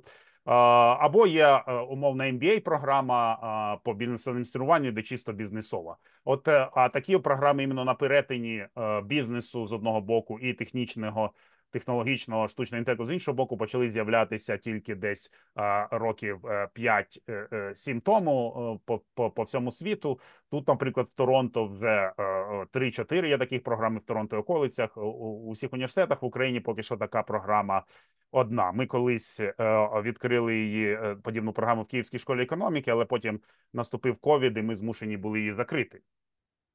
Тепер вона є в American University Київ. Ну і не буду говорити там подвійні дипломи з Arizona State University, тобто вони можуть отримати одночасно як диплом American University Київ, так і диплом Arizona State University онлайн. Більшість, звичайно, отримує студентів, бо їхати навчатися на кампусі в Аризоні поки що дуже дорого і затратно. І там вони вибирають одну з 3 магістерських програм або по індастріал інженірінгу, або по менеджменту інженірінгу, або по лідерству і менеджменту. Тобто вони для подвійного диплома мають вибір однієї з 3 магістерських програм в Arizona State University. І от у нас виникла проблема, як ми можемо задизайнити курси на нашій програмі для того, щоб ми вчили тим навичкам, які потрібні на ринку праці. Ось це ті курси, які вони беруть на нашій програмі. Звичайно, деякі з них вибірковими, тому тут показані вони, звичайно, не стільки багато курсів, як показано, беруть, бо вони деякі з них, я кажу, вибіркові, і в результаті вони вибирають з них. Ми розділили це на 4 напрямки: це стратегічне лідерство, курси по стратегічному лідерству, по технологічним інноваціям, курси по бізнес-аналітиці і курси по штучному інтелекту. І ми вирішили зробити таке дослідження, проаналізувати онлайн-вакансії, тобто і зрозуміти, по-перше, які навички потрібні на ринку праці. Якщо ми зайдемо на веб-сайт Indeed, тобто Indeed – це найбільший в світі веб-сайт онлайн-вакансій, присутній в кожній країні, в тому числі в Україні. І от подивимося на таку вакансію, вакансія менеджера аналітики в компанії Rakuten. Японська компанія з канадським корінням. Коба – це була канадська компанія, яка виробляє до сих пір, вже тепер частиною Rakuten, який належить, наприклад, Viber. Вони виробляють електронні очиталки теж. І можемо подивитися на повний опис цієї вакансії. І тут є такі навички, як технічні, знання Python, знання мов програмування R, баз даних SQL, так і м'які бізнесові навички, критичне мислення, аналітичне мислення, візуалізації даних. І ми можемо ці навички з цих вакансій автоматично витаскувати і пройтися по багатьом вакансіях. І інша вакансія менеджера з Advanced аналітики теж ми можемо визначати як бізнесові софт-навички, так і технічні навички. Якщо взяти українську версію порталу Indeed, то те ж саме вакансія Business Intelligence Lead, як технічні навички, так і бізнесові. Ну, звичайно, в Україні серед бізнесових софт-навичок зазвичай є знання ще англійської мови, що дуже-дуже важливо, крім всього іншого. Можна дивитися на інші портали, можна дивитися Робота.ua, Work.ua, OLX, Dow в даному випадку, теж от якраз AI, Art Generation and Automation Production Manager вакансія, теж, звичайно, англійська, Project Management, Digital Content, R&D, Research and Development, те, що ми називаємо науково-дослідні розробки. І от що ми можемо тепер зробити? На основі цих навичок можемо зробити кластерний аналіз. Кластерний аналіз – це один з алгоритмів машинного навчання. І ідея така, одна з ідей, ми там робили досить багато дослідження, колись навіть, сподіваюся, його опублікуємо в науковому журналі.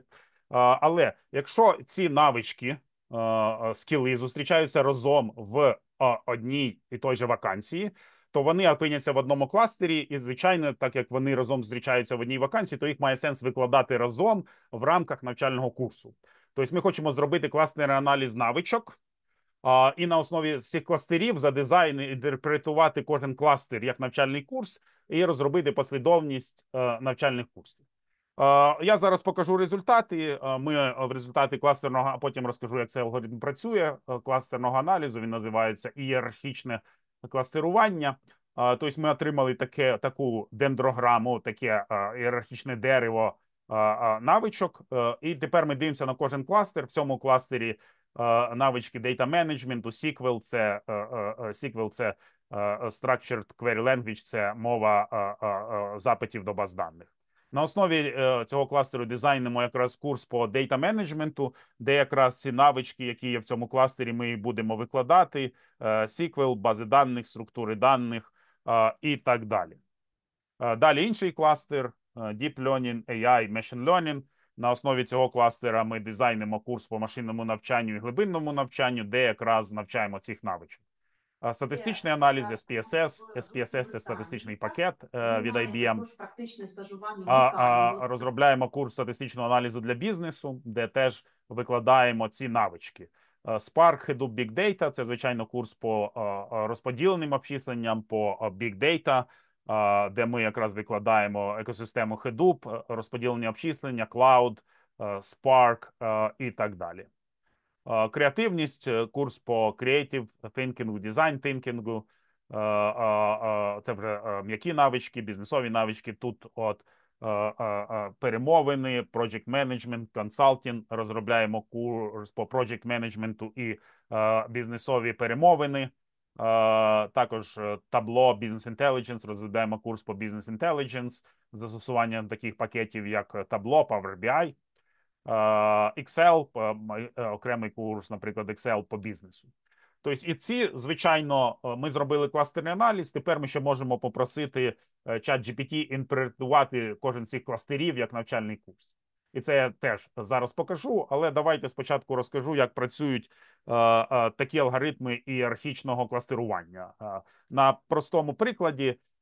От у нас є мапа Італії, де є різні регіони, і є матриця дистанцій в кілометрах між кожним з цих регіонів. Наприклад, дистанція між, хай буде Мілан і Турін.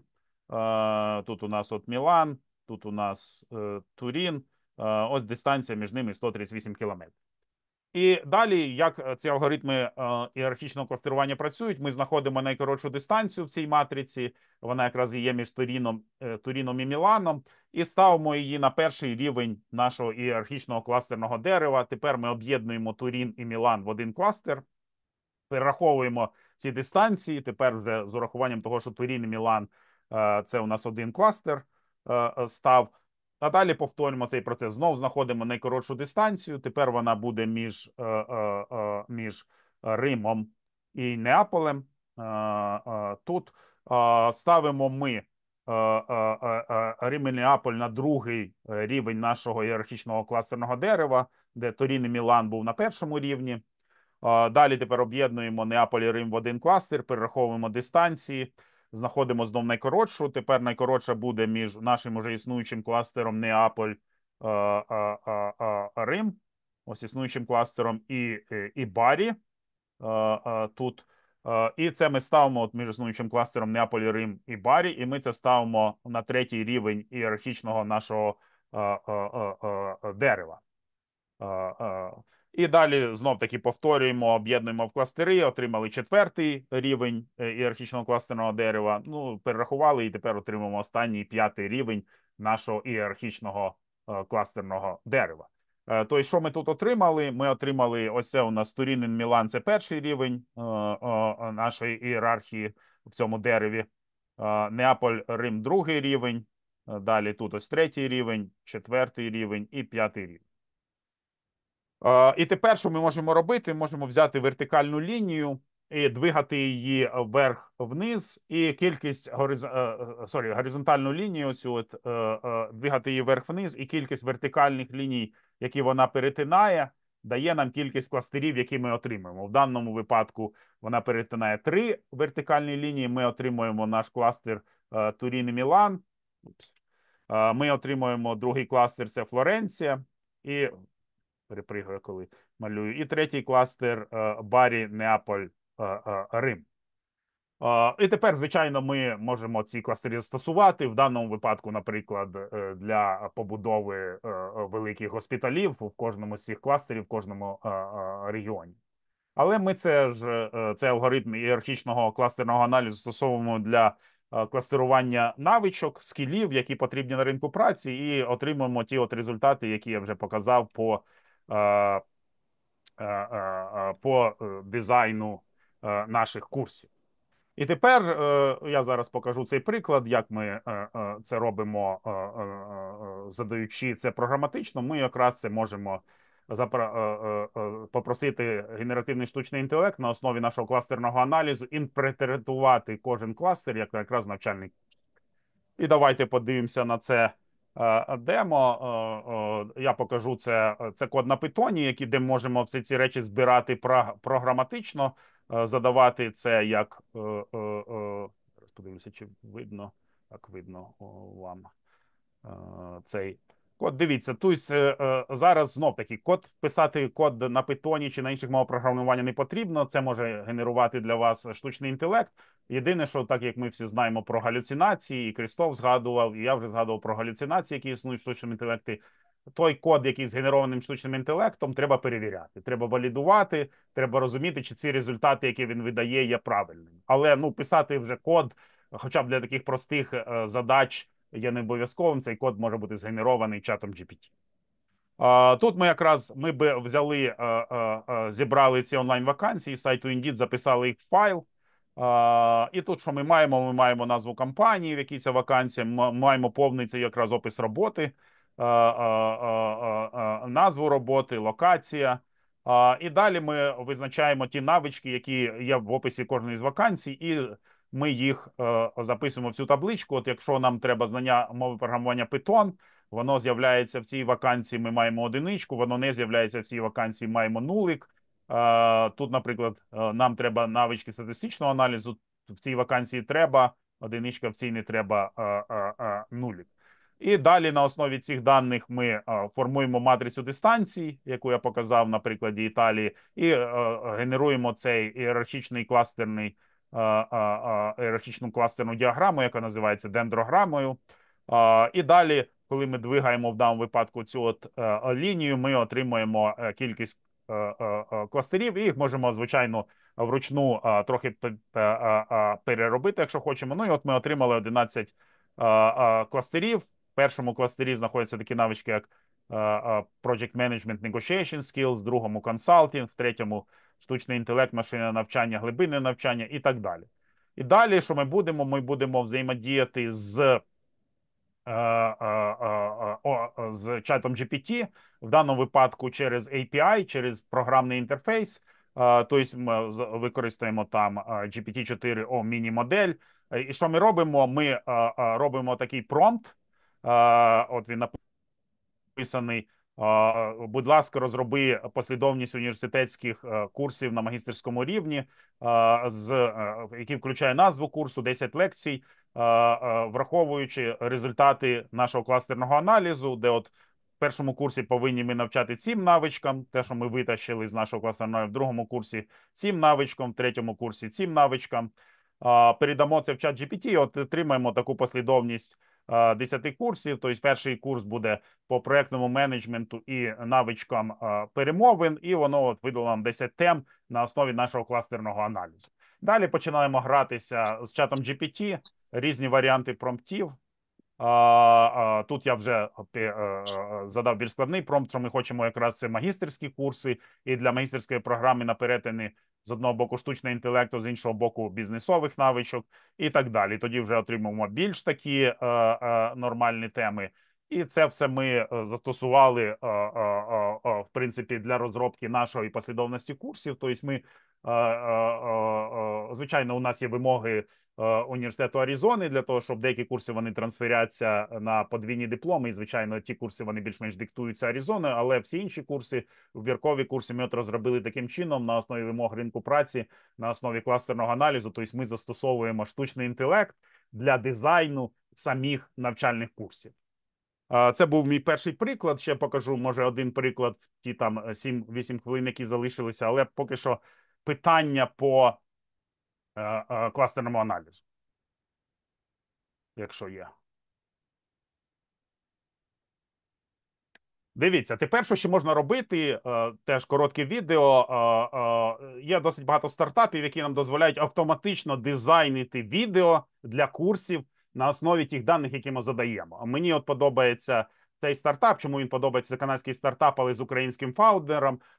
Оля робить дуже класну роботу як фаундер, і вони на основі ми задаємо документи, ми задаємо інші матеріали, і вони автоматично генерують відео, яке є нашим навчальним курсом. Ну, давайте коротко подивимося, бо це якраз тепер вже не тільки ми можемо задизайнити саму послідовність курсів, які навички навчати, можемо це потім передати генеративному штучному інтелекту, який нам задизайнить освітні відео, які ми можемо використати. І це досить активна галузь, працює. Понятно, що багато ще там доробляти і допілювати, але воно вже є. От давайте коротке відео про Bonsai AI як стартап, який цим займається. Привіт, я Оля, директорка Bonsai. Ми розробили інструмент, який допоможе вам у створенні курсів. Оце ми створюємо. Перше, трансформація документу. Перший крок – це трансформація документу. Конвертуйте свій документ для того, щоб мати інтерактивні курси. Буквально за 15 хвилин. Цифрові двійники. Далі зустрічайте аватарів. Тепер ви можете створити унікальний досвід, використовуючи аватарів.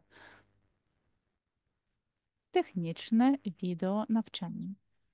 Так, технічне відеонавчання. Ніколи це ще не було легше. Чи це навчання по програмному забезпеченню, чи щось інше. Але Bonsai створює покрокові інструкції з мінімальними зусиллями. Відеонавчання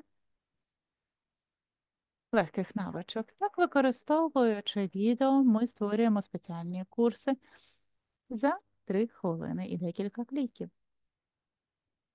Покажіть, що ви слухаєте, використовуючи підтверджуючу мову тіла, наприклад, кивніть і підтримуйте здоровий контакт. Надайте зворотній зв'язок того, що сказав пацієнт, підсумовуючи або перефразовуючи. Наприклад, якщо пацієнт висловлює занепокоєння щодо нових ліків, дайте відповідь. Я чую, що ти хвилюєшся щодо цих ліків. Чи можеш ти мені більше розказати про своє занепокоєння? Ефективна вербальна комунікація також є критично важливою. Використовуй звичайну мову для того, аби уникати медичного жаргону. І будь стислим і спокійним. Притримуйся теми, будь співчутливим. І коли ми кажемо про багатомовну підтримку, ви можете зв'язуватися з командами по всьому світу з негайним перекладом. І з Bonsai навчальна система до створювача курсу і платформи. Ми даємо вам інструменти для створення. Так що і це от нова можливість, що ми можемо визначити з допомогою штучного інтелекту, які навички потрібно навчати, і потім, хоча б для деяких варіантів, автоматично згенерувати відео, навчальний контент, презентації і так далі. І звичайно, я показав Bonsai AI, тому що це я Олю особисто знаю. Вони дуже активно розвиваються в Канаді як канадський стартап. Але багато звичайно існує подібних систем, які дозволяють нам вже з цим експериментувати, генерувати зображення, генерувати навчальні відео. Тому треба пробувати, все дуже активно несеться. І другий приклад, який я досить швидко покажу, у нас там ще 4 хвилини, потім, можливо, питання. Що ще ми дуже активно робили, ми дуже активно пробували визначити статистичні розподіли, які нам навички потрібно навчати, щоб мати високу зарплатню. Ну і перед тим, як перейти до цього, у мене є коротке, як застосовуються ці алгоритми для моделювання статистичних розподілів.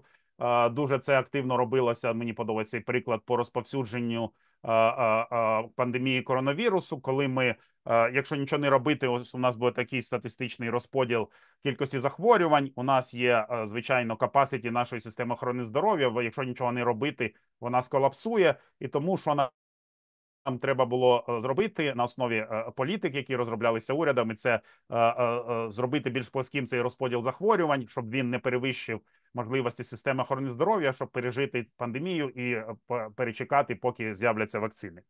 Як це моделювалося? Це знов-таки алгоритм імітаційного моделювання на основі штучного інтелекту. Ми беремо, ось тут дуже простий приклад для міста, де живе 200 людей, вони ходять між собою, взаємодіють випадково і заражають одне одного, і ми отримаємо зверху цей розподіл кількості людей, які захворіли, тобто всі захворіли, якщо нічого не робити. Тобто, якщо ми не приймаємо ніяких дій, то всі захворіють. Якщо ми починаємо впроваджувати політику карантину, це те, що робив Китай, наприклад, це оця стіна з'являється між хворими людьми зліва і здоровими справа, але ця стіна, хворі люди починають просачуватися, ви не можете всіх закрити повністю в квартирах, і теж починають заражати здорових людей, і зверху ми вже отримуємо наш новий статистичний розподіл, і, звичайно, він вже не буде таким піковим, він буде меншим, але, як показала практика, все ще є висока кількість захворювань, і ця політика zero tolerance, нульової толерантності в Китаї не спрацювала. Далі, що ми можемо робити? Можемо приймати міри соціального дистанціювання.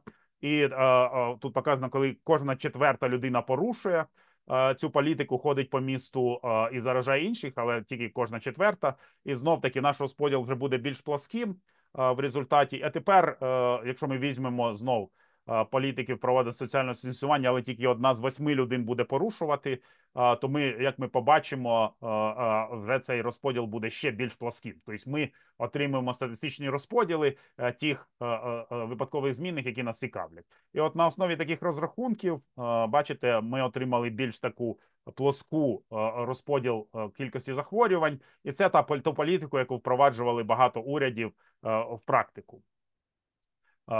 Ну і тут показаний цілий, це показано більш так детально. Тут вони ще знов таки зліва, якщо нічого не робити, справа, якщо соціальне дистанціювання, і тут вони вже ввели не тільки кількість людей, які захворіють, а кількість людей, які помруть, виздоровіють. Ну і ми можемо, і вони ввели capacity нашої системи охорони здоров'я в цій симуляції. Але от дуже коротко, що ми ще зробили, ми попробувати змоделювати, коли ми дизайнили наші навчальні курси, ми попробували змоделювати зарплатню, яку отримують в даному випадку професіонали в галузі штучного інтелекту, і які навички, знання яких навичок впливає на рівень зарплатні. Тут я вже деталей досить багато, але ми тепер можемо цей аналіз хоча б частково робити з допомогою чату GPT, тобто ви можете цей дейтасет. І цей дейтасет Kaggle, така платформа, вони проводять опитування кожного року професіоналів, які працюють в галузі штучного інтелекту, де є там рівень зарплатні, є ті навички, які ви використовуєте в роботі, і ми можемо змоделювати, спробувати розподіл вашої середньої зарплатні. Я дуже покажу скріншоти, а потім, якщо залишиться час, ми можемо це вживу в чату GPT. Я зааплодив цей дейтасет, і далі починати задавати питання. Наприклад, от покажіть мені розподіл середньої зарплатні в Сполучених Штатах в даному випадку на основі рівня освіти. Тобто зліва це середня зарплатня для бакалаврів, справа для магістрів. І ми можемо подивитися на різницю в рівнях зарплатні. Цей розподіл буде приблизно нормальним. Є така центральна галактична теорема в статистиці, яка показує, що розподіл середніх величин є нормальним, гаусовським. І тому ці розподіли виглядають приблизно як нормально. Ми їх отримали з допомогою бутстрепінга. Це така теж таке статистична технологія на основі генерації випадкових чисел, інша назва Monte Carlo Simulations. І тепер можемо статистично протестувати гіпотезу, чи в середньому дійсно статистично магістри заробляють більше, ніж бакалаври. І як ми бачимо, ці розподіли майже не перетинаються, тобто, що нам покаже наше тестування гіпотез, і це теж можемо попросити штучний інтелект, як протестувати гіпотезу, так і згенерувати код на питоні для основ, який робить цей аналіз. Тобто ми тепер, понятно, що повинні перевірити, чи немає галюцинацій, чи він все правильно рахує, але так як є код згенерований в результаті цього аналізу, тестування статистичних гіпотез, то ми можемо цей код перевірити і провалідувати. Далі ми це зробили більш детально для різних регіонів: Канада, Сполучені Штати. От середня зарплатня випускників бакалаврських програм $105 тисяч на рік, магістерських 123, якщо є докторантура 153. Це для штатів Канади. Для Західної Європи ось такі розподіли. Для Східної Європи, яка включає Україну, ось такі розподіли. Середня на рік 16 тисяч, для магістрів 26. Що ми бачимо, що немає сенс, якщо йти працювати в цю галузь, немає сенс робити докторантуру, бо ми від цього не отримуємо ніяких додаткового підвищення середньої зарплатні. Якщо у вас буде PhD і ви будете працювати в комерційному секторі в цій галузі в Східній Європі. Але про що цей аналіз ми можемо робити з допомогою чата GPT. Ось він нам видасть ті ж самі графіки. Звичайно, там буде більше помилок, його треба підштовхувати, щоб не було цих галюцинацій. Ми можемо протестувати гіпотези, чи середня зарплатня там магістрів буде більшою, і можемо навіть запитати, скільки нам треба років, щоб окупити наше навчання на магістратурі після бакалаврату, наскільки підвищиться в середньому наша зарплатня і наскільки це окупиться. Ну і якщо взяти тут для України, це окупиться менш ніж за 1 рік. в принципі. Тобто це те, що ми покажемо нашим потенційним студентам, що якщо ви закінчите у нас магістратуру, ну не обов'язково у нас, в будь-якому університеті, який ви виберете себе, то ви в середньому підвищите собі зарплатню настільки, що вона окупиться ще до того, як через підвищення вашої зарплатні, ще до того, як ви закінчите своє навчання. І ми цей аналіз можемо робити по різним країнам, по різним сферам. Цей, то, що ми називаємо return on investment на нашу освіту. І от воно навіть глобально, якщо брати всі країни, це ті галузі навчання, де це працює набагато краще. Це, звичайно, технології. Що для вас дуже важливо, це охорона здоров'я, це штучний інтелект і це бізнес. Це ті галузі, де якщо ви отримаєте магістратуру після бакалаврату, то ви окупите своє навчання дуже-дуже коротко, приблизно там, от тут по різним країнам ще розбито, в Штатах за 1,5-3 роки, в Канаді за 1-2 роки, і в Україні, в інших країнах Східної Європи менше, ніж за 1 рік зазвичай. Ось ми далі можемо продовжувати робити цей аналіз, і далі ми ще робили аналіз, які навички впливають на розподіл вашої середньої зарплатні. Вже не буду показувати, ось це наша середня зарплатня, і тепер ми визначали, які навички потрібно вчити, щоб найбільше підвищити вашу середню зарплатню. Знов-таки в галузі навички в галузі штучного інтелекту. На цьому я хотів би зупинитися. Якраз сорі, що забрав весь час, і дуже буду радий відповісти на любі питання. Галузь дуже цікава, багато чого можна робити, багато чого можна моделювати, всі пробують, і треба це робити, бо це як зберігає людське життя в тій галузі, де ви працюєте, ви в медицині, в захисних сфері, захисних технологій, такі як там штучний інтелект для дронів і так далі, ну, як звичайно в інших галузях. Дуже штучний інтелект стає важливим, і він змінює наше життя, ну, в більшості випадків, я сподіваюся, на краще. Дуже вам дякую, готовий відповісти на питання. Слава Україні! Олександр, дякую. Є питання в чаті, якщо ви бачите. Так, давайте подивимося на питання в чаті. Окей, що тут у нас є?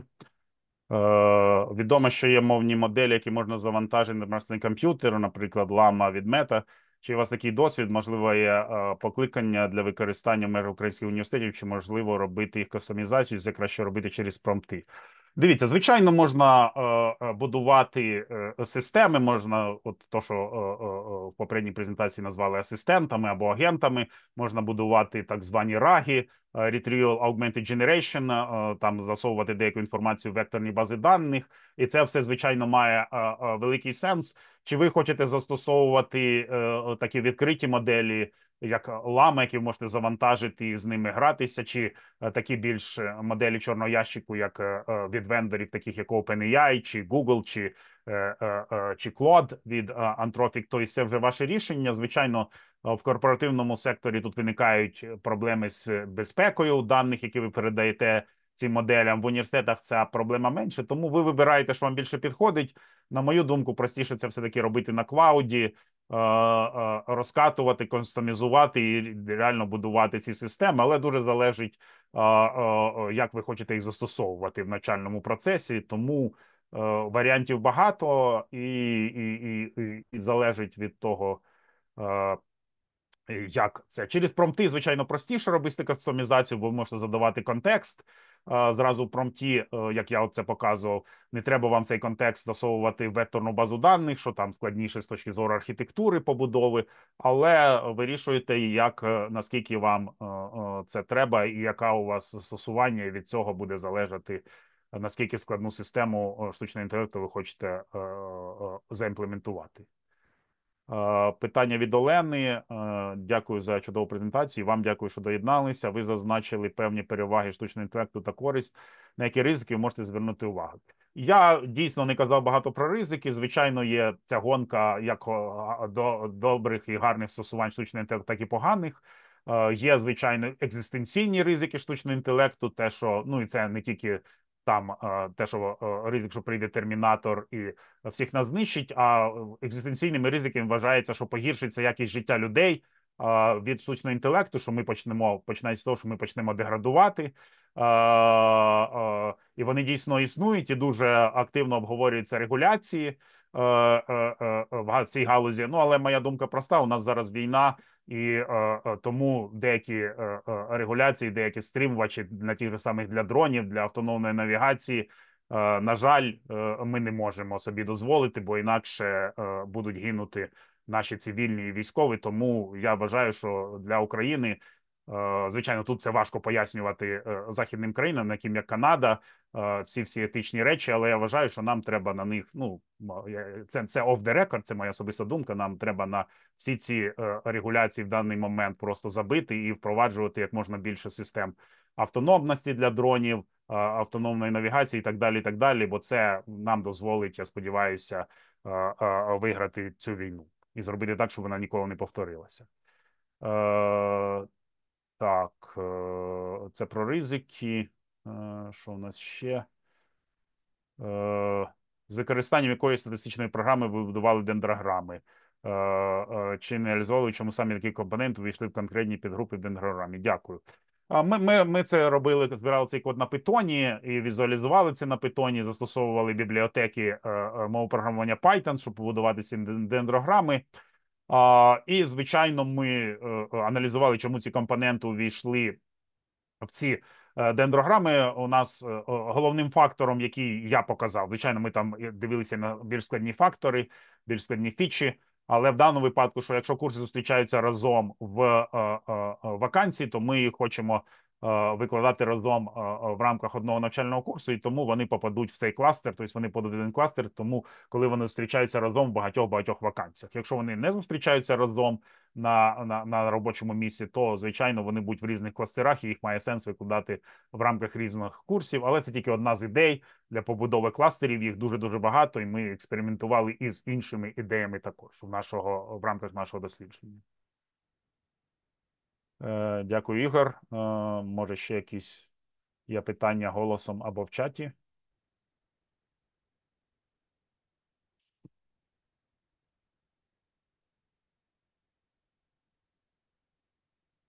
Колеги, там ми трошки вже перебрали з часом, але раптом ще є, думаю, одне-два питання, і ви готові задати Олександру. Прошу, бо далі вже такої, на жаль, можливості не буде. Так.